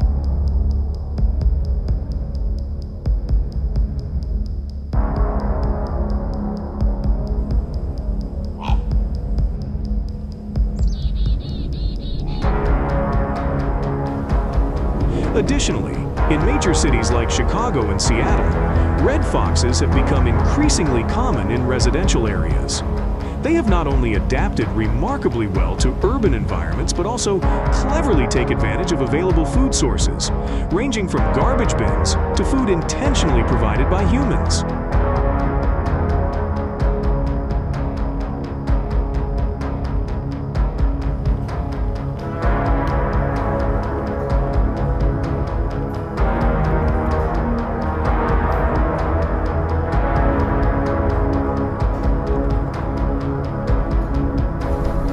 Do you think red foxes are aggressive animals? Let us know your opinion by pressing 1 if you agree, or 0 if you disagree, in the comments below.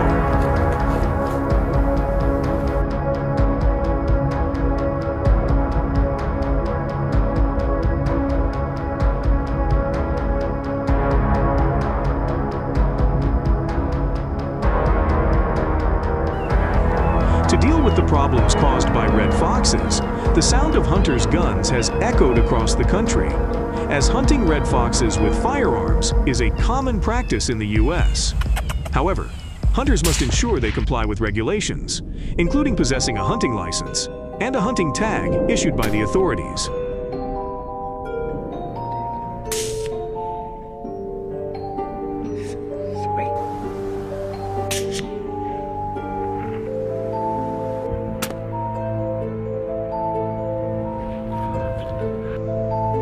In rural Pennsylvania, farmers often prefer using rifles due to their long-range capabilities and high accuracy, effectively preventing red foxes from damaging crops.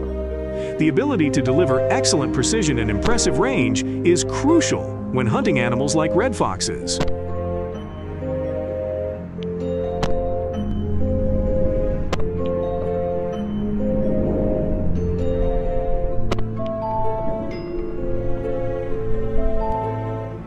Additionally, in major cities like Chicago and Seattle, red foxes have become increasingly common in residential areas. They have not only adapted remarkably well to urban environments, but also cleverly take advantage of available food sources, ranging from garbage bins to food intentionally provided by humans.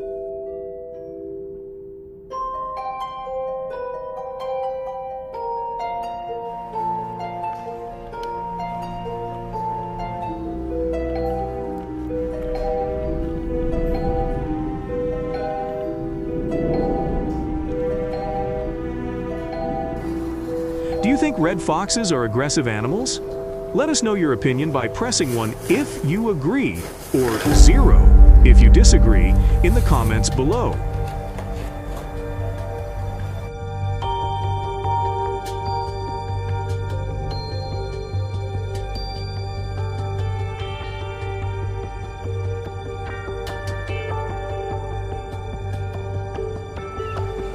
To deal with the problems caused by red foxes, the sound of hunters' guns has echoed across the country, as hunting red foxes with firearms is a common practice in the U.S. However, hunters must ensure they comply with regulations, including possessing a hunting license and a hunting tag issued by the authorities.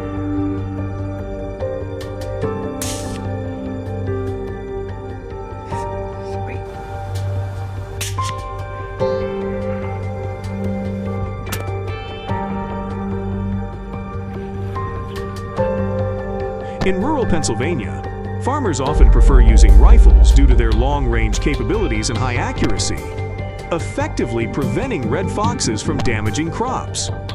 The ability to deliver excellent precision and impressive range is crucial when hunting animals like red foxes.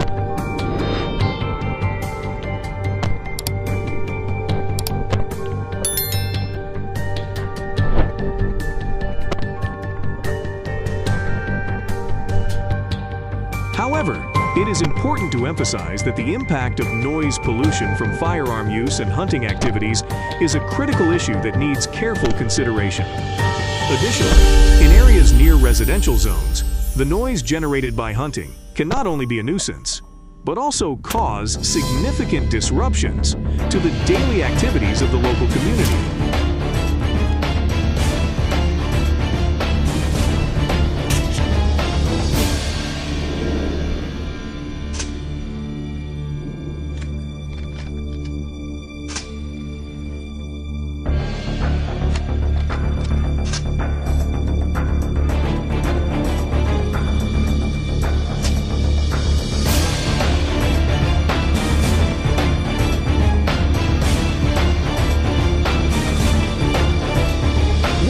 About the red fox hunting methods in the US that we've just discussed. Don't forget to share your thoughts in the comments below. Thank you for watching the video until the very end, and we look forward to seeing you in future videos.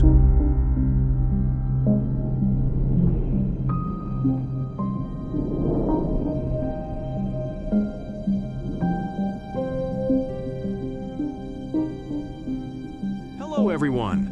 Canada's ecosystem is gradually being destroyed by wild boars. So, how have Canadian farmers dealt with these wild boars? Watch our entire video to find out.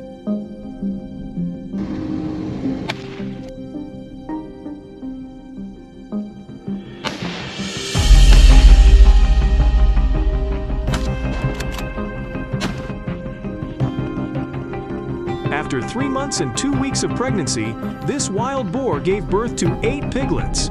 This is a farmer's property, and after about a week, the young boars began to walk and eat the plants around the area. They dig for plants they like and eat insects on the leaves.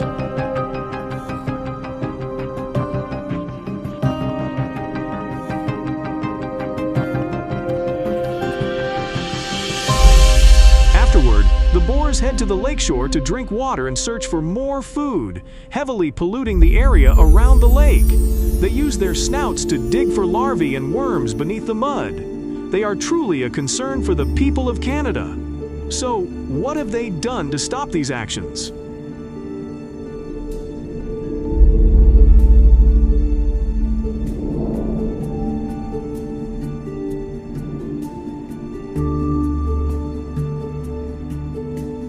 When the farmers identified the number of wild boar herds and understood their activity patterns, they began setting up traps to capture a series of wild boars. This process requires technique and experience, as wild boars are highly sensitive and alert to potential dangers.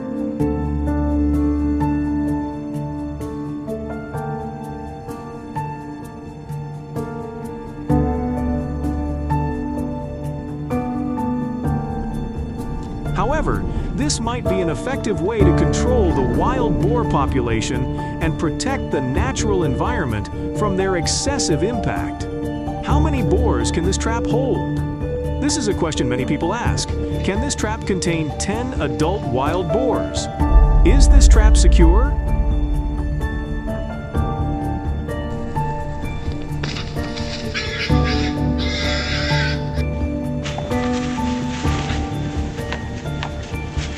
Here, there are boars weighing around 250 to 300 pounds. They are searching for food at night in this trap, where a lot of grain that they like to eat has been placed. One by one, each wild boar steps into the trap to enjoy the grain, and the others in the herd follow suit, entering the trap one after another.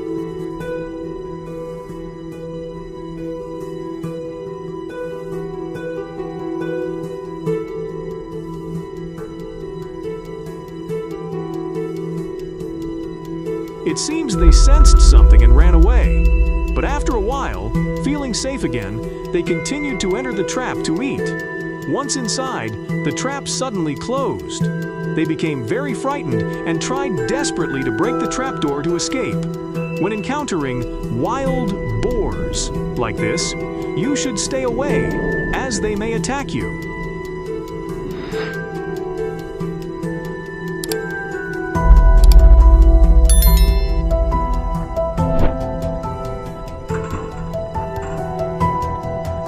trapping wild boars can only help partially in controlling the growth of their population. The boars that escape from the traps once again flee, becoming a formidable challenge. They know how to hide in dense forests, and the mountains become their new refuge. With thick shrubs, they feel safer and are harder to catch when pursued directly.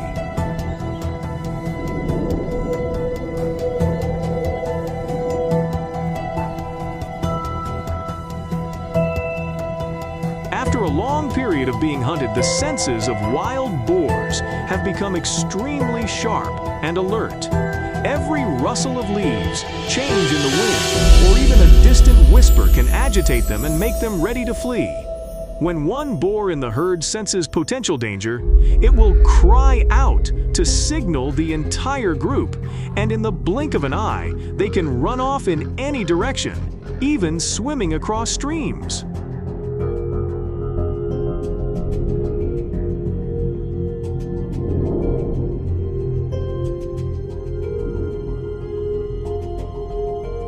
Professional wild boar hunting in mountainous regions becomes quite difficult, especially when the boars are familiar with the terrain and know how to use the natural environment to avoid being chased. This is an exciting and challenging race for adventurous hunters, requiring patience and skill to effectively deal with wild boars in the wild.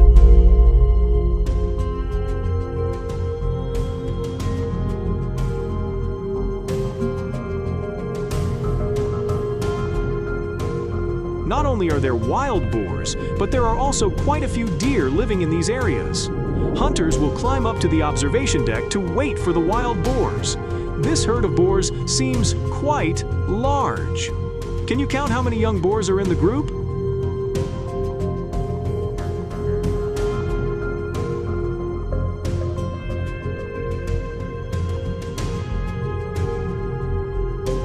The process of hunting wild boars is an adventurous and challenging task, requiring skill, patience, and an understanding of the behavior of this wild animal.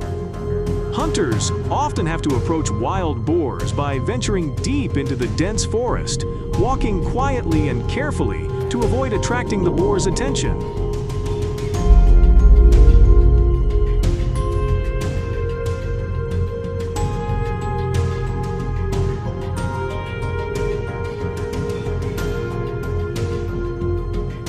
They often have to use tricks such as tracking and scent to locate the boars.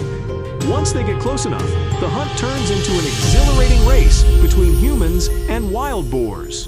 The hunter must be agile and skilled in using traditional or modern weapons to quickly and effectively take down the target.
Requires respect for nature and the preservation of ecological balance.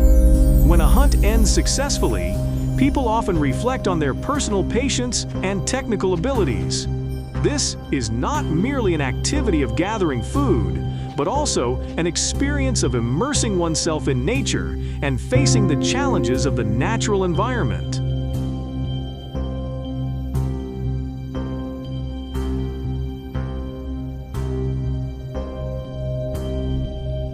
However, it should be noted that hunting wild boars must comply with environmental and wildlife protection regulations and laws to ensure the sustainability of this activity.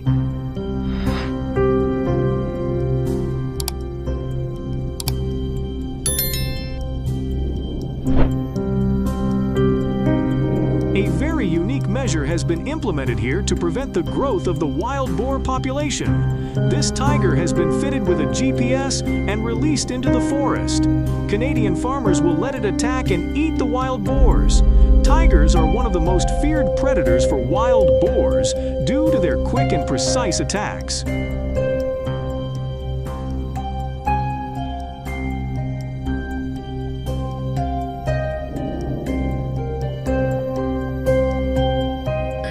Black bears, famous in Canada, have eliminated 3% of the wild boar population there. With their greater strength compared to wild boars, capturing and controlling them is much easier. This brown bear caught a young wild boar during an evening chase. Which method do you prefer for controlling the wild boar population? Comment below to let us know. Now, let's continue watching. Let's go!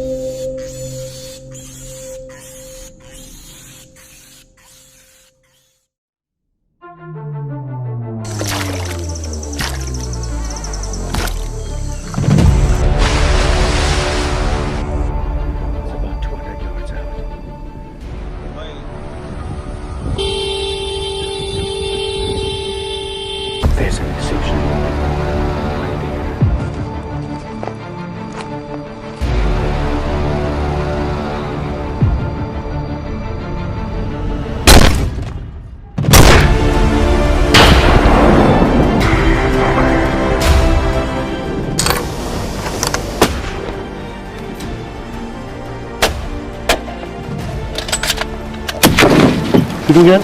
Shoot him again. On the shoulder. On the shoulder.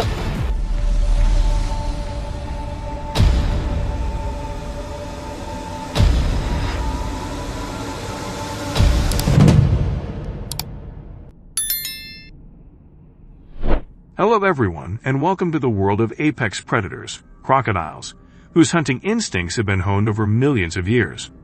Their unique physiology allows them to regulate body temperature according to their surroundings, conserving energy and making them stealthy hunters. Crocodiles primarily inhabit freshwater environments such as rivers, lakes, and swamps, but some species have also adapted to survive in saltwater habitats. Are you ready to dive into their world? If so, leave a 0 in the comments below.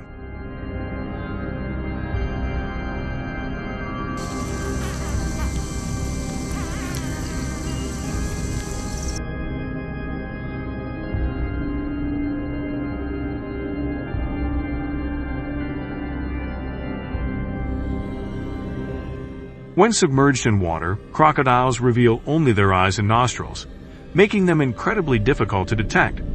They possess the patience to wait for hours or even days in search of the perfect opportunity to strike. The moment prey comes within reach, crocodiles launch forward with astonishing speed. Their razor-sharp teeth and immense muscular strength make them lethal predators, capable of taking down even large prey with ease.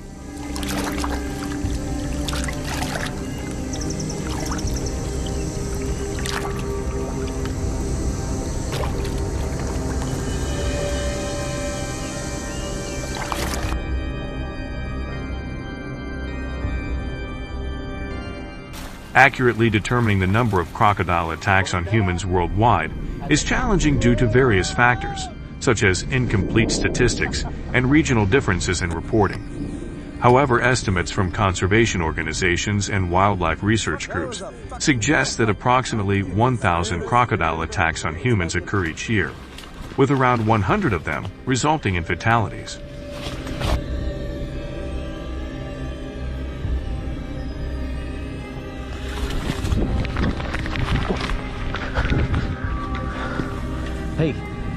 Hey, buddy. The increasing number of crocodile attacks on humans can be attributed to the rapid growth of crocodile populations and their adaptability to various environments. As conservation programs and population restoration efforts have successfully boosted crocodile numbers, human crocodile encounters have become more frequent. This is especially true in areas where human activities overlap with crocodile habitats, leading to a higher risk of conflict.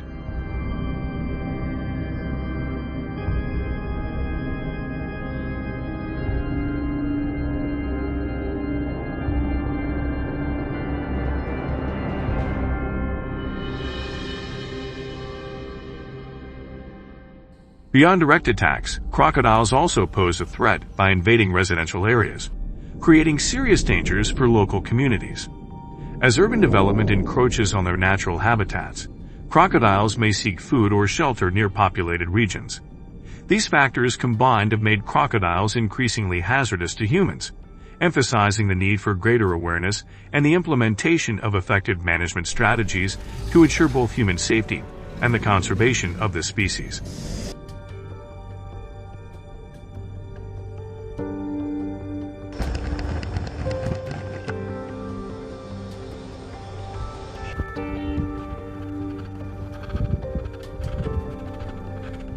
To address the dangers posed by crocodiles, one possible solution is controlled hunting to manage their population. This approach must be carried out responsibly, under strict supervision from conservation agencies and local authorities. Regulated hunting can help reduce crocodile density in high-risk areas, minimizing the chances of human-crocodile encounters and enhancing community safety. Do you agree with this method? If yes, like the video. If not, leave the number 1 in the comments below.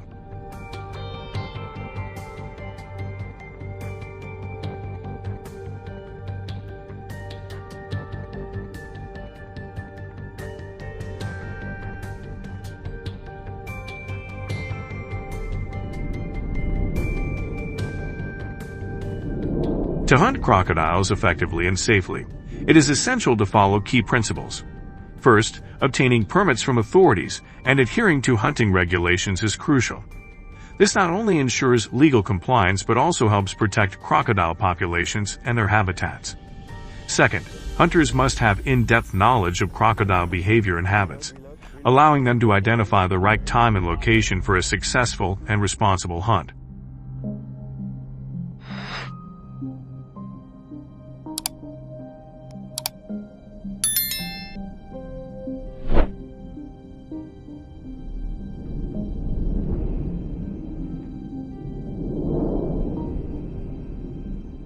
When hunting crocodiles, using high-powered firearms is crucial for a quick and effective takedown. Rifles and large-caliber shotguns are commonly chosen for their penetration power and ability to neutralize the target swiftly, minimizing the crocodile's suffering while ensuring hunter safety. However, hunters must possess the necessary skills and experience to ensure accuracy and responsible firearm use, prioritizing both efficiency and safety throughout the hunting process.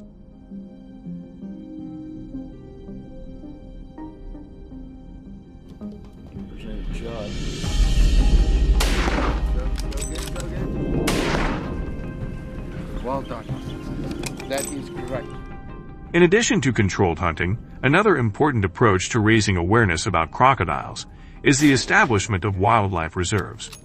These protected areas not only provide a safe habitat for crocodiles to thrive, but also offer opportunities for people to better understand their behavior and ecological significance.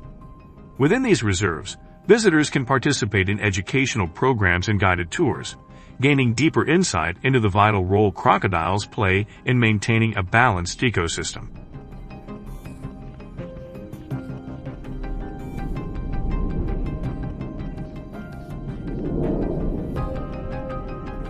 Okay, let's shoot him.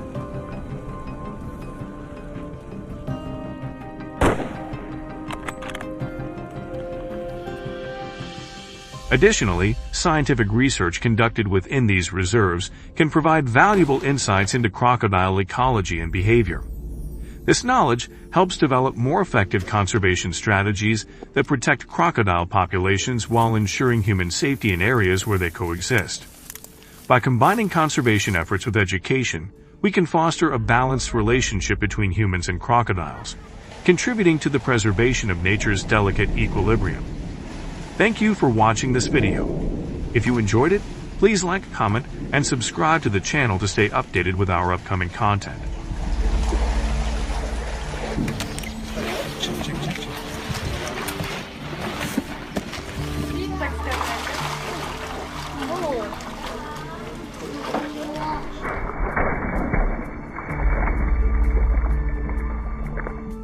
Wild boars originate from Asia and Europe.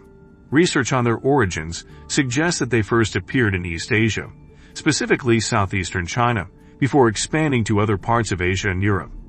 Over time, wild boars have evolved into various subspecies, demonstrating remarkable adaptability to diverse environments, from tropical rainforests to temperate forests and grasslands.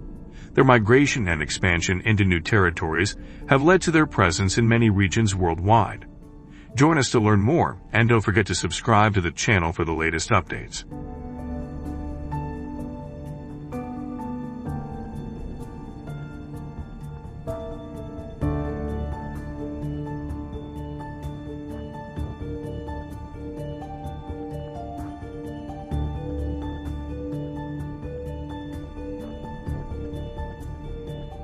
Wild boars are known for their high reproductive rate, as they can breed year-round, with peak mating seasons typically occurring in late autumn and winter. Their gestation period lasts around 115 days, and a single female can give birth to a litter of 4 to 12 piglets, with an average of 5 to 6 per litter. The number of offspring depends on environmental conditions and food availability, making wild boar populations highly adaptable and resilient.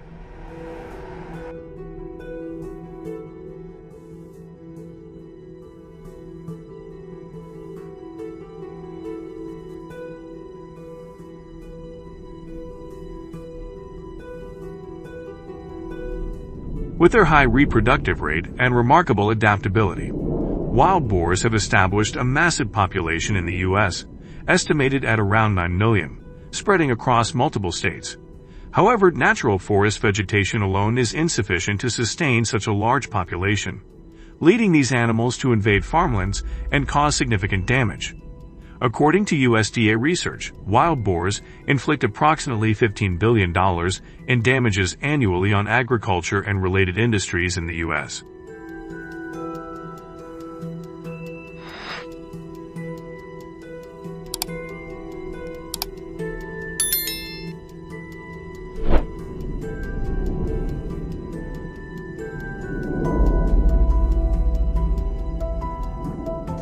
Research indicates that wild boars frequently uproot soil, damaging crops and soil structure, with losses reaching up to $190 per acre. These feral hogs consume a wide variety of crops, including corn, soybeans, rice, wheat, peanuts, and vegetables, making them a major threat to agricultural production. Have you ever experienced damage caused by wild boars on your farm or in your area? Share your experience in the comments.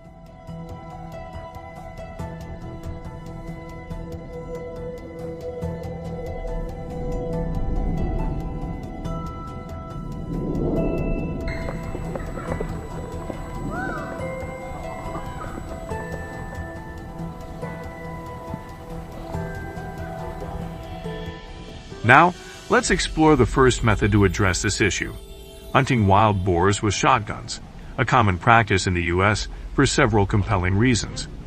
One of the main advantages of using shotguns is their effectiveness at close range. Wild boars often inhabit dense brush in forested areas where visibility is limited, making short-range shooting essential for successful control. Do you agree with this method? If yes, like the video. If not, leave the number 1 in the comments.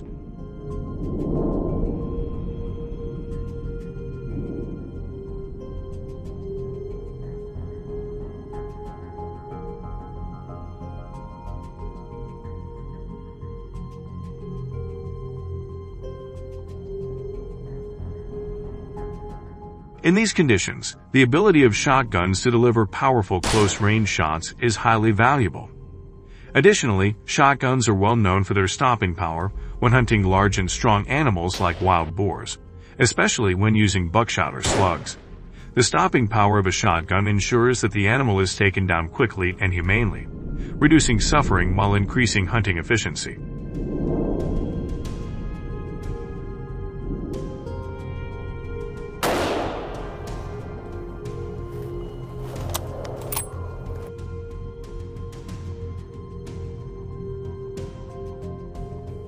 Another significant advantage of using shotguns for wild boar hunting is their versatility. Hunters can load shotguns with different types of ammunition, such as buckshot for close encounters and slugs for longer range shots. This flexibility allows hunters to adapt to varying hunting conditions, improving both efficiency and safety in the field.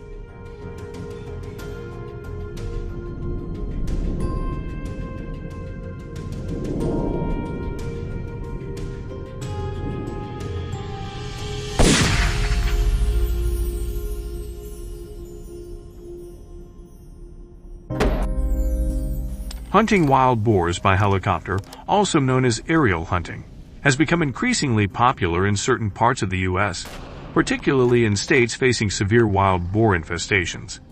This method is considered highly effective for population control due to its ability to cover large areas quickly and access difficult terrains.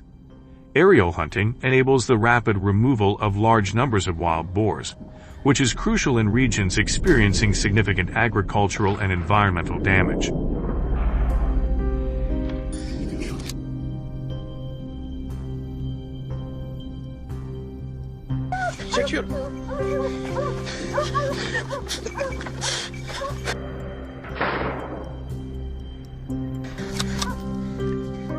Helicopters allow hunters to quickly approach and engage wild boars as soon as they are spotted, significantly reducing the chances of escape.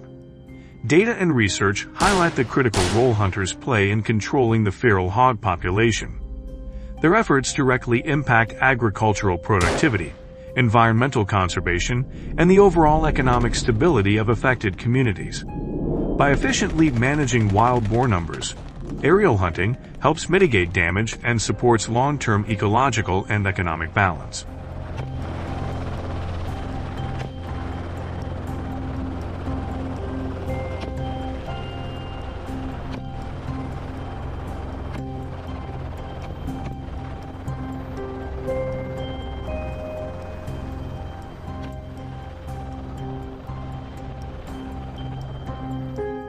Additionally, in terms of environmental conservation, hunters play a crucial role in protecting natural habitats by reducing the damage caused by wild boars.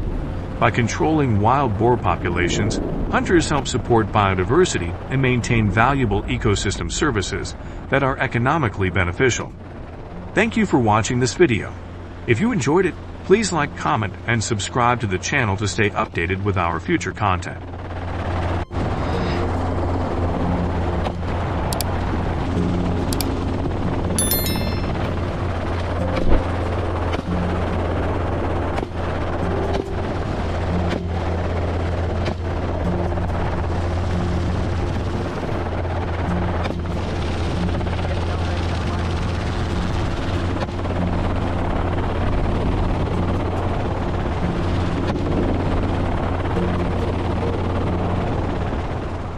Hello everyone! Disasters like wildfires and floods have transformed ecosystems across the United States, not only devastating landscapes, but also depleting essential food sources for wildlife.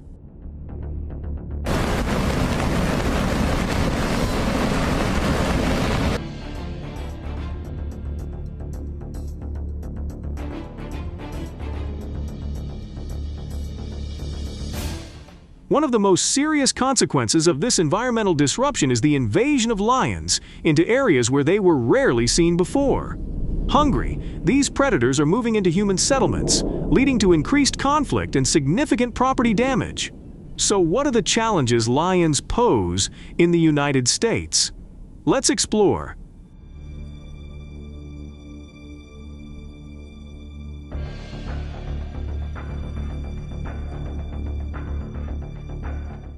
In a small rural town in California on July 23, 2024, a quiet afternoon turned into a nightmare when several cars traveling on the road were stopped by lions.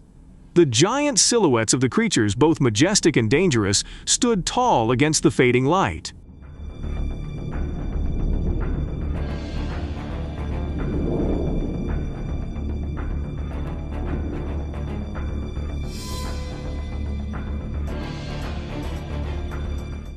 Hunters often use large-caliber rifles to hunt lions, as these powerful beasts require significant stopping power to ensure a quick and humane shot.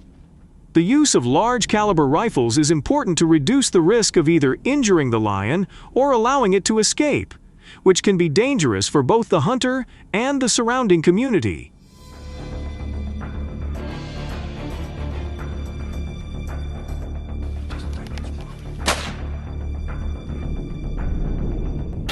Popular gun calibers in the U.S. include the W375 and Magnum 45 Winchester, and the W400 and 38 Lapua Magnum.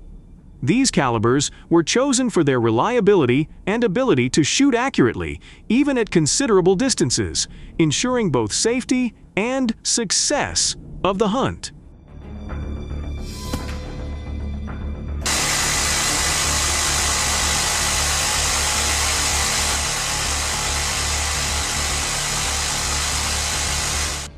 To participate in a regulated lion hunt in the United States, hunters must comply with strict regulations and obtain the necessary licenses, which vary by state and federal guidelines. These licenses are required for both hunting and legal possession of trophies. How do you feel about the regulations regarding lion hunting licenses in the United States? What ethical issues might be raised?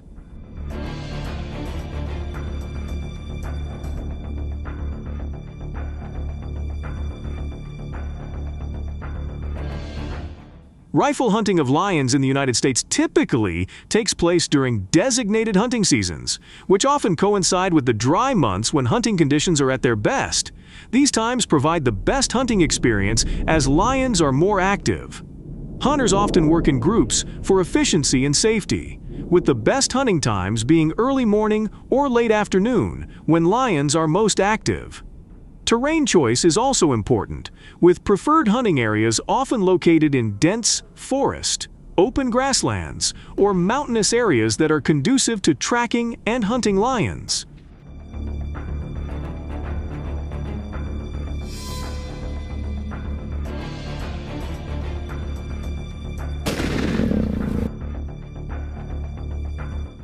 Furthermore, controlled lion hunting plays an important role in wildlife management by managing lion populations through regulated hunting, maintaining the balance of the ecosystem. Additionally, hunting fees and permits are often used to fund conservation projects and anti-poaching initiatives. What do you think of this approach? We'd love to hear your views, so please share them in the comments below.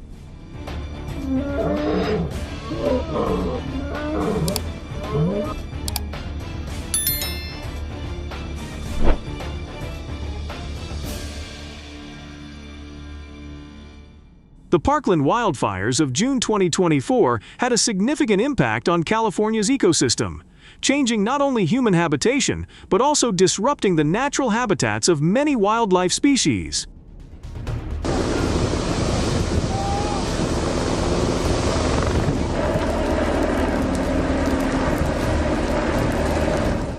A significant concern in California, especially for farmers in Plumbus, many farmers have seen bears enter their cornfields, especially during the ripening stage, when these animals pull down the corn to eat the kernels, causing extensive damage. Have you ever wondered what measures farmers are taking to protect their crops from such serious damage?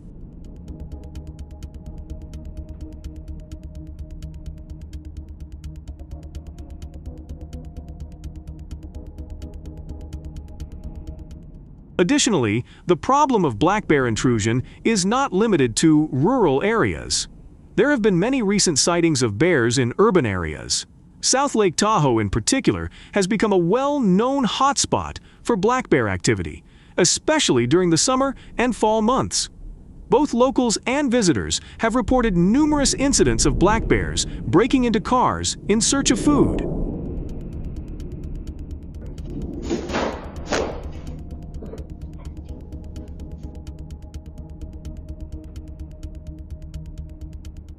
In El Dorado, a resident found a bear inside their SUV after it broke a window to get in. The bear caused significant damage to the interior, including ripping out seats and removing the dashboard, all in search of leftovers. The incident was just one of 10,072 similar incidents reported since the start of 2024. With this increase, what do you think can be done to reduce such encounters and ensure public safety?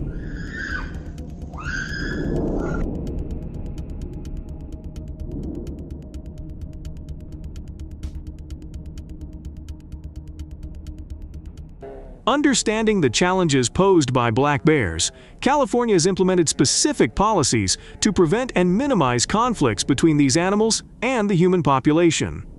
One of the key figures in this area is Clay Nam, a hunter known for his black bear hunting strategies that have brought significant benefits to communities in California.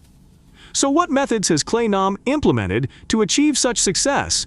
And what impact has this activity had on the ecosystem and local communities? If you are curious about the details, hit the like button and stay tuned to learn more about these questions.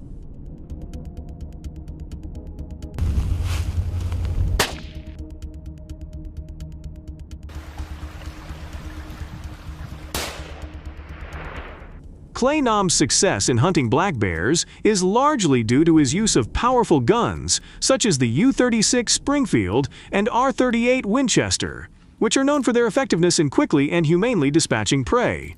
To ensure maximum accuracy, especially in the low-light conditions common in bear hunting, Clay equips his guns with high-quality scopes from reputable brands, such as Leupold and Vortex. The combination of power and accuracy of the scopes allows him to make clean and effective shots.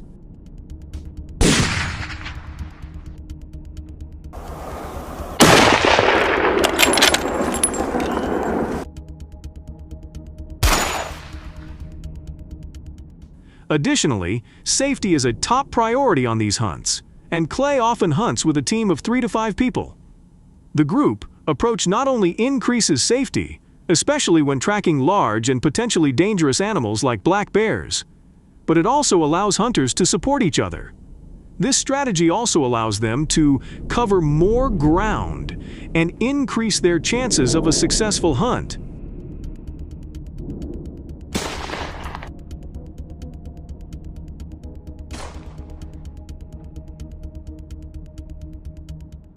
So how do seasoned hunters like Clay track and identify black bears in California's difficult terrain? When searching for black bears in the California wilderness, Clay and his team rely on bloodhounds with an especially keen sense of smell.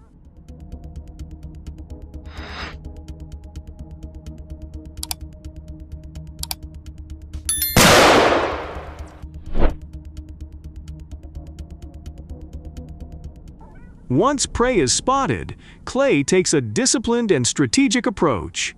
He communicates the bear's location to the other hunters to avoid spooking the bear.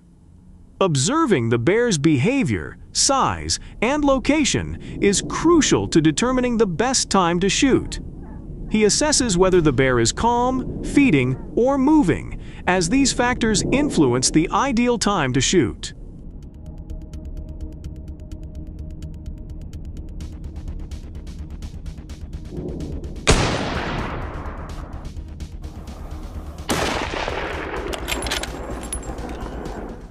So, what are the key factors a hunter should consider in the split second before pulling the trigger on a bear? Adherence to these regulations is important, as failure to comply can result in penalties, including fines and possible revocation of hunting privileges. California is very strict in enforcing these regulations to ensure that bear populations are sustainably managed. With such strict procedures, do you think more hunters should be educated about the importance of these procedures? What do you think of this approach? We'd love to hear your thoughts, so please share them in the comments below.